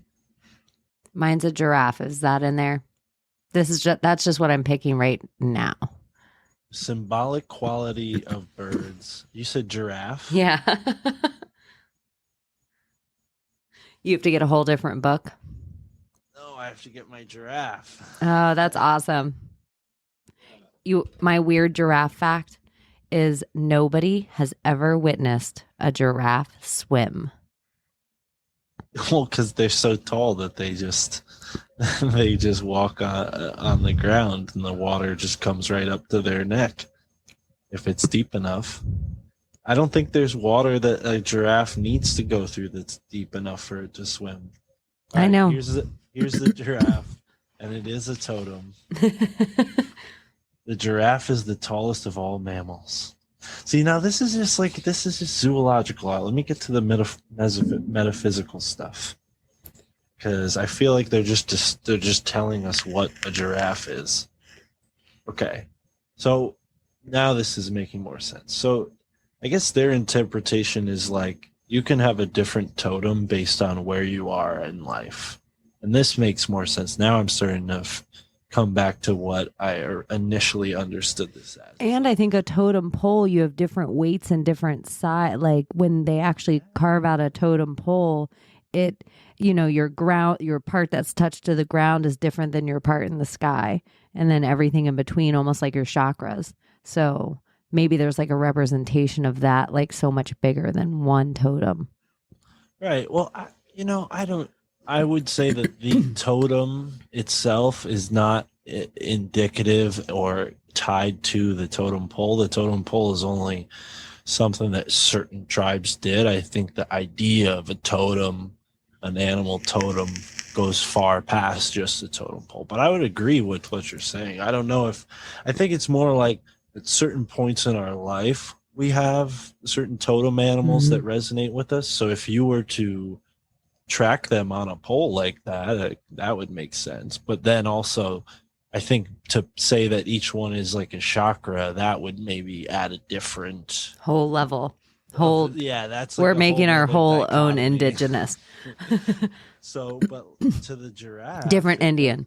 It says, if a giraffe has come into your life, ask yourself some important questions. Are you seeing what is ahead of you? Are you afraid to look ahead? Are you seeing other people's perspective? Do you allow others' refusal to see your own perspective affect your life?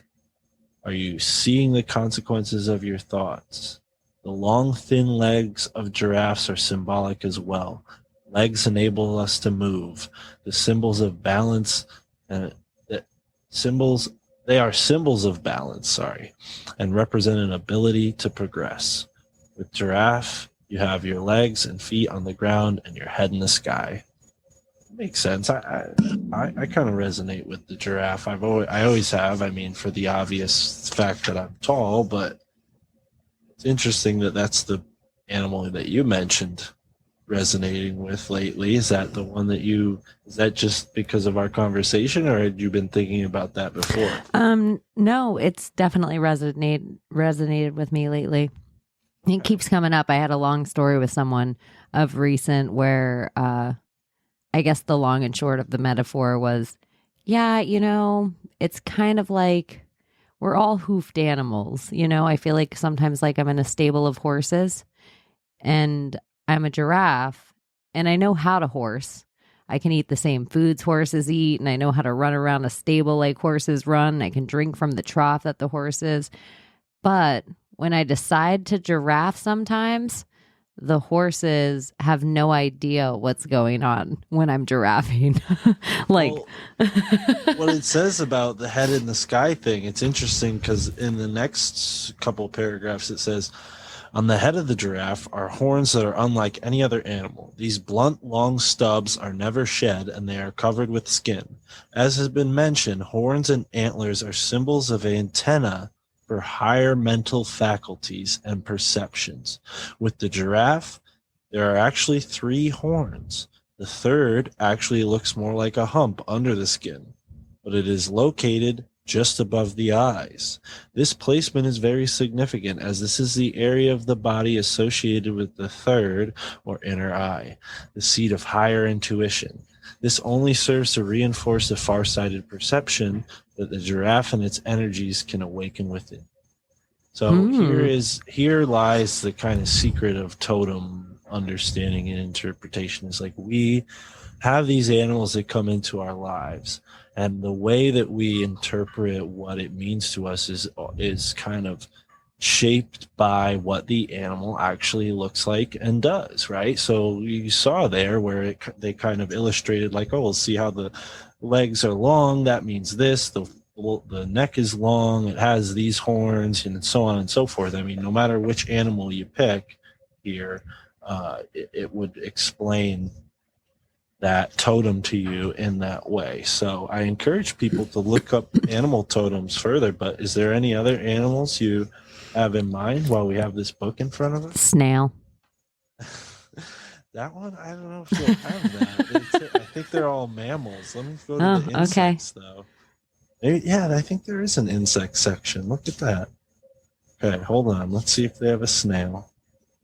Spider. Ooh, there's a lot of information on the spider, but there's no information on the snail. I guess it would frog. Frog? That one definitely. There's definitely information on the frog. Let's see. Reptiles and amphibians? Is that where it would be, or is it just under amphibians? Amphibians. I hope they didn't put it under reptiles. They did. What the heck? Okay, well, whatever. It's not true, but frogs. Transformation through water and sound. The frog is the most recognizable amphibian. Though often confused with toads, there's a distinct difference. Frogs are associated with water. Frogs have an ancient mythology about them. Being amphibious, links to water and the land, they are often associated with the magic of both elements. This also links them to the lore of fairies and elves. Many shamanic societies, especially in North and South America, link the frog with rain and control of the weather. Its voice is said to call forth the rains. Because of its connection to water, it is also linked to lunar energies and those goddesses associated with the moon. The frog was an animal attributed to the Egyptian goddess Herat, who associated Isis in her ritual for resurrecting Osiris. Frogs have been known to be heralds of abundance and fertility. Very interesting. Emotions are often associated with water. Individuals with frog totems are very sensitive to the emotional states of others and seem to know instinctively how to act and what to say. So yeah, without, ripping off Ted Andrews' book, people should go and check this out. Ted Andrews' Animals Speak, the Spiritual and Magical Powers of Creatures Great and Small. It's only right, and Chaney, I think legally, we might have to say that this is journalism because we read verbatim. It's research. I don't it's know. For educational purposes only.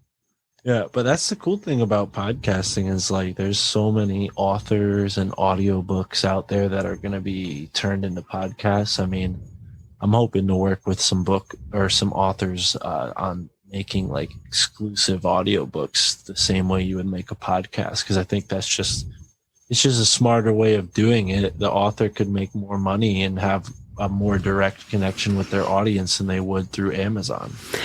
I've thought this idea, I wondered how it would work because so many people are into audiobooks now. And sometimes writing for me, my writing style, when I try to put something in book form, how I want people to pause and how I want people to take in a sentence, I can't really put it down with the punctuation that's given. And sometimes I think, gosh, I wish I could just only read it. But I do like this idea. I think it's next level of I was like, what if you could just release one chapter of your book as it came out, right, and you just said it. Right. You just said it every week and people listen to the chapter. I think that's brilliant. I didn't even think about the serial way of doing it, but that's exactly it. People love that. And I think that's a great idea. I mean, I'm excited. I don't want to get too much into the podcasting inside baseball business Yeah. stuff. So once we write our audio podcast by committee, we can release it. I mean, that's the truth. I know a couple podcasters who are doing just that with my help. So maybe we can talk more about that off air, because that is kind of still in the works. But I think it's kind of cool. We talked a little bit about inside baseball of podcasting, because you are somebody that just came from what everybody would consider normie life, doing the everyday shit that you're on your hamster wheel. And then you just manifested a different life. And I don't know how far away you are from normie life, or if you get to do this completely full time, but it just shows that, like, a little hard work.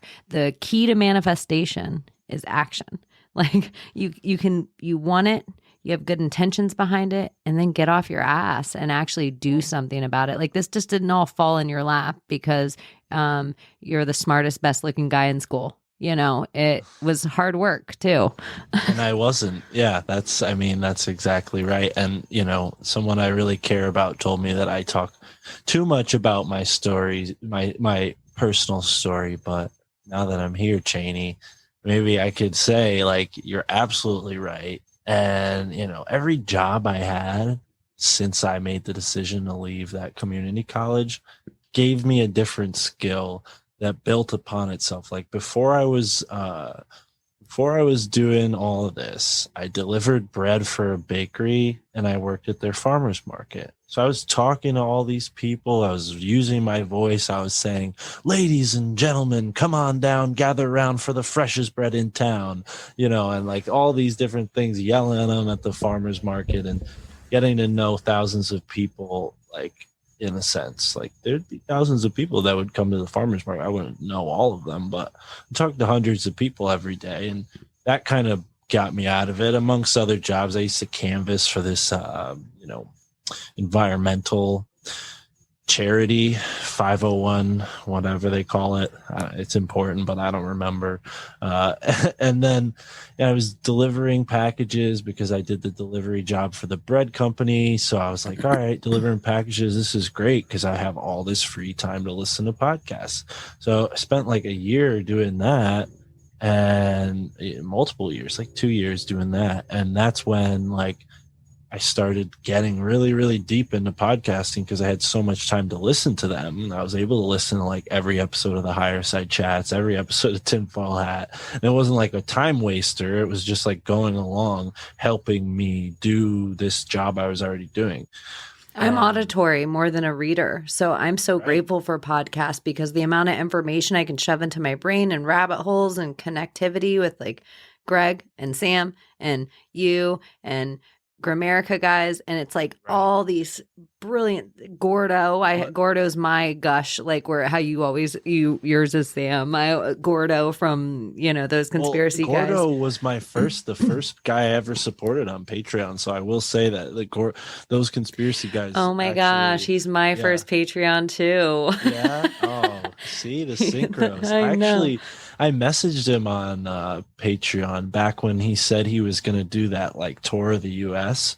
And I was like, oh, if you ever come to Connecticut, I would love to show you the weird stuff up here. And he got back to me like, oh, yeah, mate, I'll do it, you know, or however they talk. I was like, he's not Australian. But I tried to do an impression of Claire. And when I said I tried to do an impression of Claire, his lady, and he always says, that's a little far and away. That's a little too Nicole Kidman and far and away.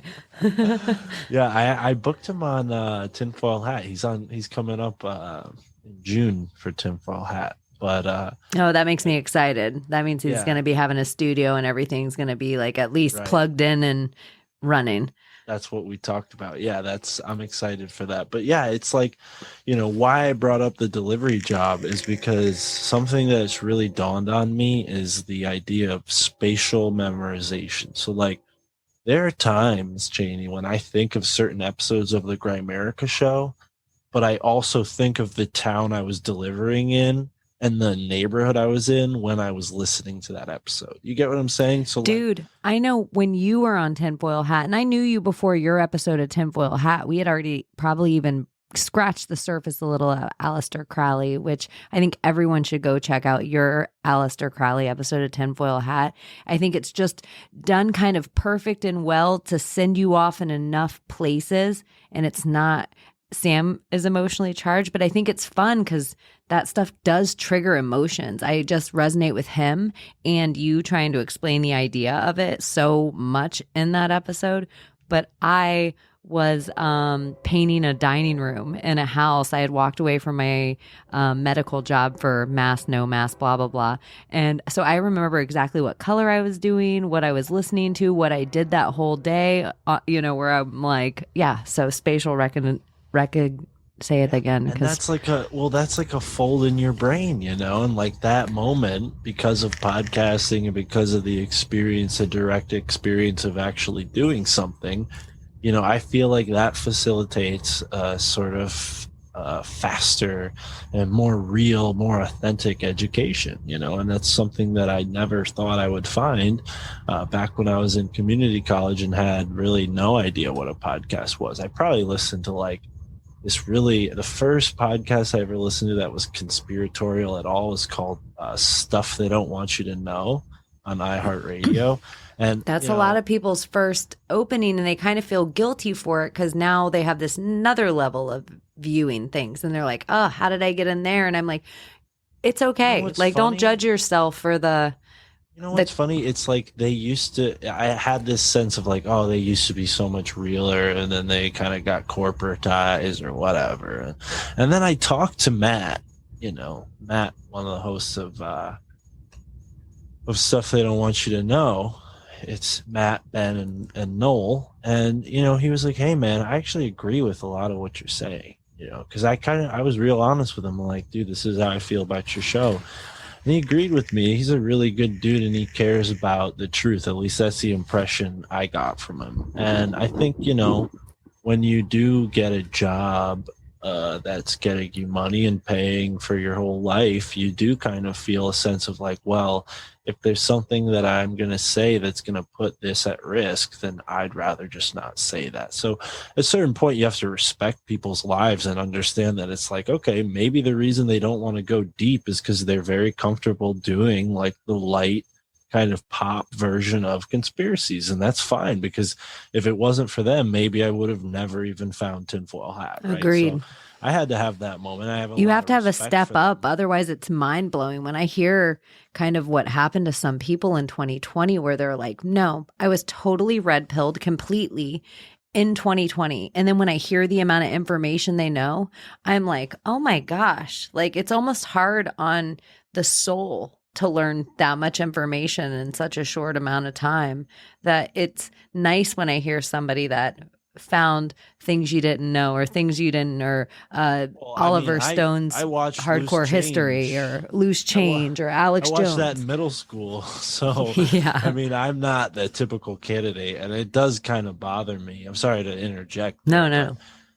It does bother me when I hear people like got red pilled. Yeah. Even. Like, I don't really like that term. I think really what that does, I don't like any of the like a new conspiracy theorist. Yeah, I don't like any of the pills. I don't like any of the, I just like the whole neo term of it. Or do you want to live in this world? It's safe, it's secure. You're on your hamster wheel. You take a vacation twice a year, or you take a red pill and you're open up to the whole matrix of it all.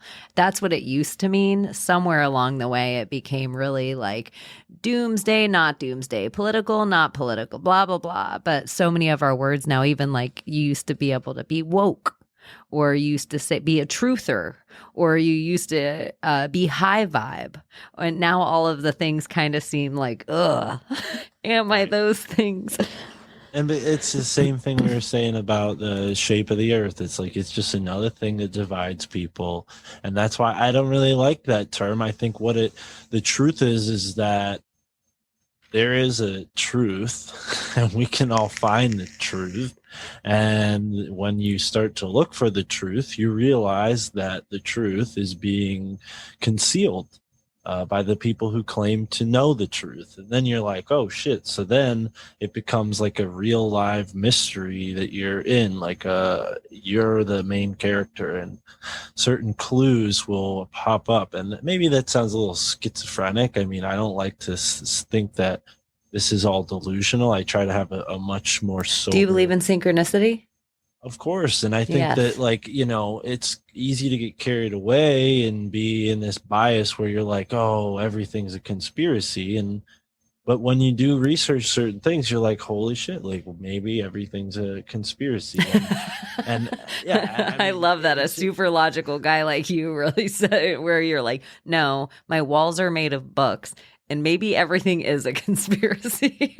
Wow, these are very particular books. I mean, you'd be surprised how many books I have that are in a few certain genres. But yeah, no, maybe that's even a stretch. But I'm having a lot of doubt, I guess, because you have to have doubt to perpetuate inquiry, right? That's someone I look up to, Alex Tsakiris. That's his whole motto is, you know, perpetuate doubt, or doubt to perpetuate inquiry. I'm now messing it up because I went and said I look up to him. But yeah, basically my whole philosophy on that is like, there is a greater understanding that we can all reach. We're all going through a process of initiation. And, some people, maybe it takes more than just this lifetime to get there. So when you say like, oh, someone's red pilled or someone's not, it's almost to me like, well, everybody came into this life to have this spiritual experience and choose to, do whatever they want based on their free will. So maybe their life path doesn't involve becoming enlightened or ascending. And that's just something you have to deal with, even, when it's your own family members. That's the whole essence of the name of my podcast, is because when I had this spiritual revelation of like, wow, energy is the reality. Like, I am energy. I can create my own reality. I have to believe in myself. You can't relay that to people who aren't in that same state of mind. They're like, dude, get a job, like, what are you talking about? So yeah, it's tough because you don't want to push people. You want to just be yourself and lead by example, and that's the kind of secret that I'm trying to master. And yeah, I don't know. We said this before we were recording, but I definitely don't think I'm perfect. Like, people are like, wow, all this stuff. You have all these books. Like, I've read 25, 50% of them. I haven't read 100% of the books. So it's not like, I'm not going to sit here and pretend like I'm something that I'm not. I'm a really real guy. And I hope that people trust that.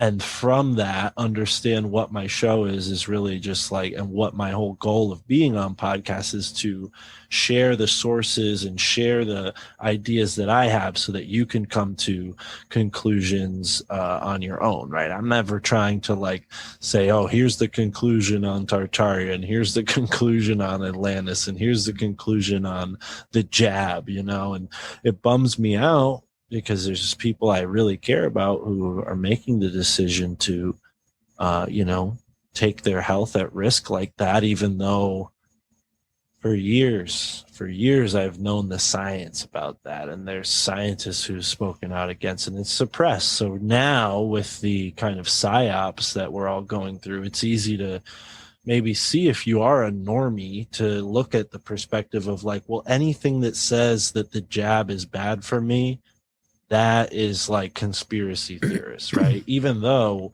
way, way, way before COVID, people were talking about the negative side effects. People were getting hurt from these things. There are real victims, families, people have gone to court. These companies have been sued. They've had to pay huge sums of money. There have been laws that they've tried to put in place to protect themselves from this. But the fact of the matter is there are toxic chemicals in the jab. I'm only saying the jab because I want to save your show. I know, right? You want to put this? I'll get a banner on anything. it. I've said the Corone, the Cove, whatever. But I've said the whole names. But now I feel like since you're saying it in cognito, then I am going to too.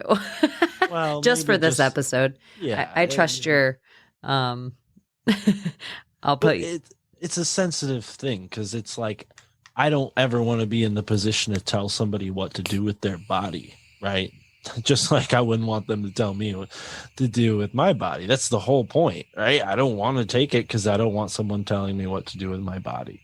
And, sometimes that's hard to show people, like when you don't have your life together, like it's hard to be an example, because you're like, oh, like, well, Mark, like you still live with your dad, like you still eat out at, restaurants and, you don't eat all healthy foods or you don't work out every day. Like all these things that I can think of that I'm not like doing to be my best feel like obstacles when I'm trying to explain to people like what they should do with their life, right? Yeah. So that I've resorted to maybe just not do that and have the right people in place and ask those people those questions and humanize those people so that anyone who listens to my show or any podcast I go on, they know that like, oh, like, okay, this person is a genuine person. They're a real person. They're not trying to sell me anything. They're not like sponsored to do this. And this is what they have to say. And I'm going to hear what they have to say and take away from it what I will, right? That's all I can really do is create this kind of show. Cause talking to my family about this stuff, they just get an ear beating, they're like, I don't, you can see their down. glazed look of like, oh, not again. How, and the one little thing they're like, oh, did you see what's going on? Tony Danza's on the Grammys tonight, something totally random. And you're like, Tony Danza, on the Grammys, huh? Also, it's like information overload sometimes, like, and that's why I'm like really come off as crazy because I'm like, they hear all this stuff that I have to say at once, and then it's like if you don't have a foundational knowledge of who these people are and what these events were, me saying like, oh, well, don't you know that they only have a snorkel. You need full scuba with you, Mark. Yeah, exactly. So thank you. So I'm hoping to have Dr. Actually, well, I talked to him today. I'm going to have Dr. Andrew Wakefield on my show tomorrow and ask him questions as if I was going to get the jab and just have him kind fantastic. of talk me out of it, I guess. I don't know if that's the best approach. What do you think? Because I kind of want to create something with this interview that like I can give to anyone in my family and they won't feel like it's a conspiracy podcast. I don't want them to feel like they're listening to something that's so far. Like I really just want like him to explain who he is. He's a doctor, explain what he knows and do it in a way where they're like, okay, well, I think you should do it in a way of you're a patient, that you're not combative. You're just a run-of-the-mill person. Like you were saying, like red pill, blue pill, it's kind of, mildly triggering for you. You didn't even say the word triggering. Even the word triggering, I hate now.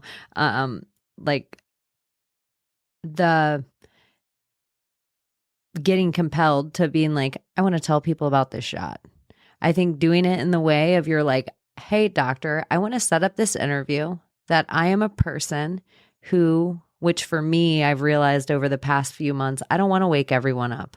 I don't want full disclosure anymore because I think protecting some sort of innocence, like I don't want every mom to know the things I know so she can sleep at night, so she can be the best mom to her kids tomorrow. Not if she doesn't want to look, but I don't want to throw it in their face how I would have 2 years ago all the time with every conversation. I want to keep some part, I want to protect people in a way from having to look in the places I've looked. Unless Isn't that what they've already done? I mean, they've kind of chosen not to seek out this kind of information because it does hurt to find out maybe that you made a mistake and trusted somebody that you shouldn't. I mean, that's kind of where this information goes. And they've done a great job of giving people so many distractions that you might not ever even look in that direction, which is why we feel as conspiracy theorists or people who have an alternative view of things to be like, oh, look at this, look at this, look at this, Yeah. without realizing what kind of we're losing somebody, we're taking their energy, and we're just so what I would say to you with the doctor is, if you could do it in a way that you were a patient that was really on the fence, a perfect Libra, that you had the no shot on one side and the jab on the other side, and you didn't have the fear built in, you weren't somebody that already got the shot, and he was just having a conversation with you with every single question that you would just have, of so you can keep the love in your conversation, so you're not spreading fear. I think that's the big thing with this and with shows that I want to just be responsible for with podcasting. I realized I was casting. We're saying stuff with our words, and I don't want to be a part of the spreading the fear part. So I want to talk about big ideas, and I want to talk about things like to vaccine or not to vaccine. Was 9/11 an inside job? Is JonBenet Ramsey real? Also, I want to talk about heartbreak if you've lost someone in your life, or heartbreak if you've broken up with someone, or you lost an animal, or love, real love, shit that's brought tears to your eyes because you're looking at sunsets. Like, I don't know, but all the stuff in between, I want to do it in a way that I'm not adding to the fear. I don't want to be Anderson Cooper. I don't want to be Rachel Maddow. I don't want to be any of the things that's been laid out that we've gotten to this point as a whole society, culture, or lack thereof, if it's Tartaria and all of our history has been erased. So I do say, if you end up with a doctor that has all the information, that they have the words that they can give the people, you're smart enough to put yourself in the layman's shoes. You just have to do it with love. I think just do it that way. Like, this podcast isn't about spreading fear.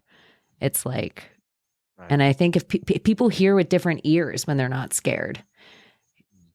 Yeah, and that I hope I can do that. Thank you, Chaney. I appreciate that. That's a good direction to go in. That's kind of you have that anyway. I think it was like our original connection, like way back when, is you just are kind of, I feel like, I don't want to put words in your mouth, always kind of trying to work through those filters of like not really pissing on somebody's full faith, idea, thought process, kind of giving them the time to go through it with like, but what about over here? Kind of guiding them back like the wall around a trampoline.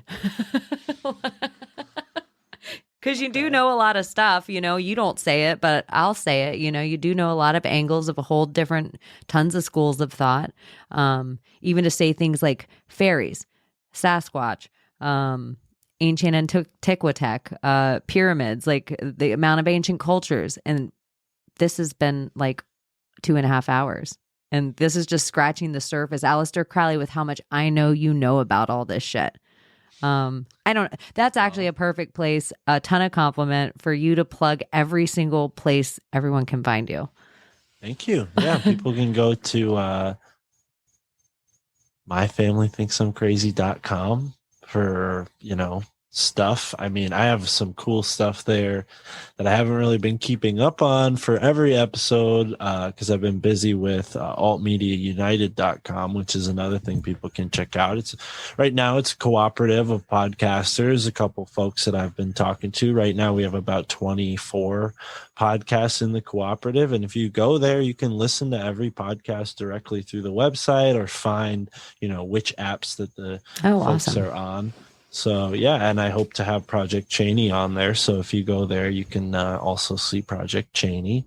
And also My Maria, I think, is going to be joining us on the cooperative soon. I spoke to her a couple of days ago. Awesome. And yeah, there's so much in store with that. I got this mixer right here that I'm really excited about. So look forward to more live streams from me. And then on my Patreon, like I mentioned, I do like different things. Me and my buddies kind of joke around a little bit more there, so we don't have to worry about my family hearing it.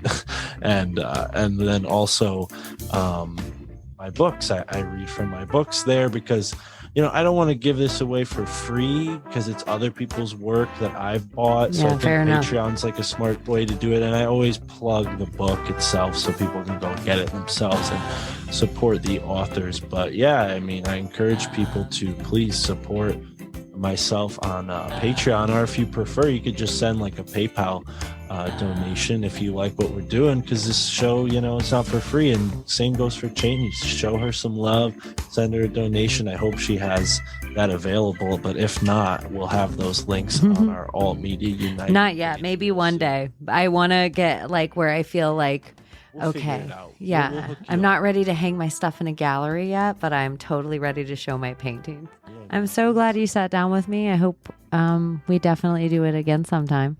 Thanks for coming, Mark. All the best energy to Thanks you. for having me. All right, bye.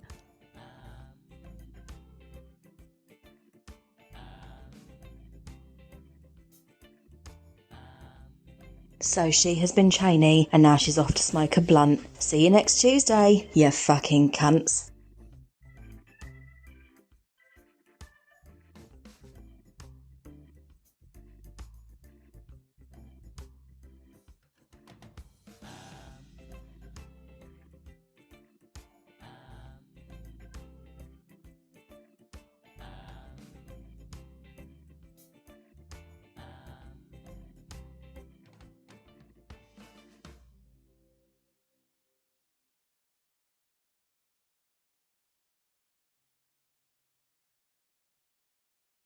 It is like that, but also it does. I'm glad you asked now, because it does kind of bring up weird stuff, because it's like I'm not perfect by any means, and I have to this relationship is not perfect. So if I want to talk about it on a podcast, I'd feel like I'd be disingenuous, just because I don't know how much of that I want to be vulnerable about, and also with your show, I don't know if that's it. Do you want to hear me pour my heart out? I don't think so. Yeah, so that's what I want my show to be, actually. I think conspiracy theories are fun and everything, but when people kind of get to know the real people behind why they think this way, then the conspiracies just become little tidbits in a real conversation. And somewhere the art of a real conversation is completely gone. It's an interview. Everything's an interview, an interview, an interview. And just like, here, Mark, you come in with study this, and then I want you to come in and talk about this. But what about if you didn't have to study anything because you're the only one that knows Mark's shit?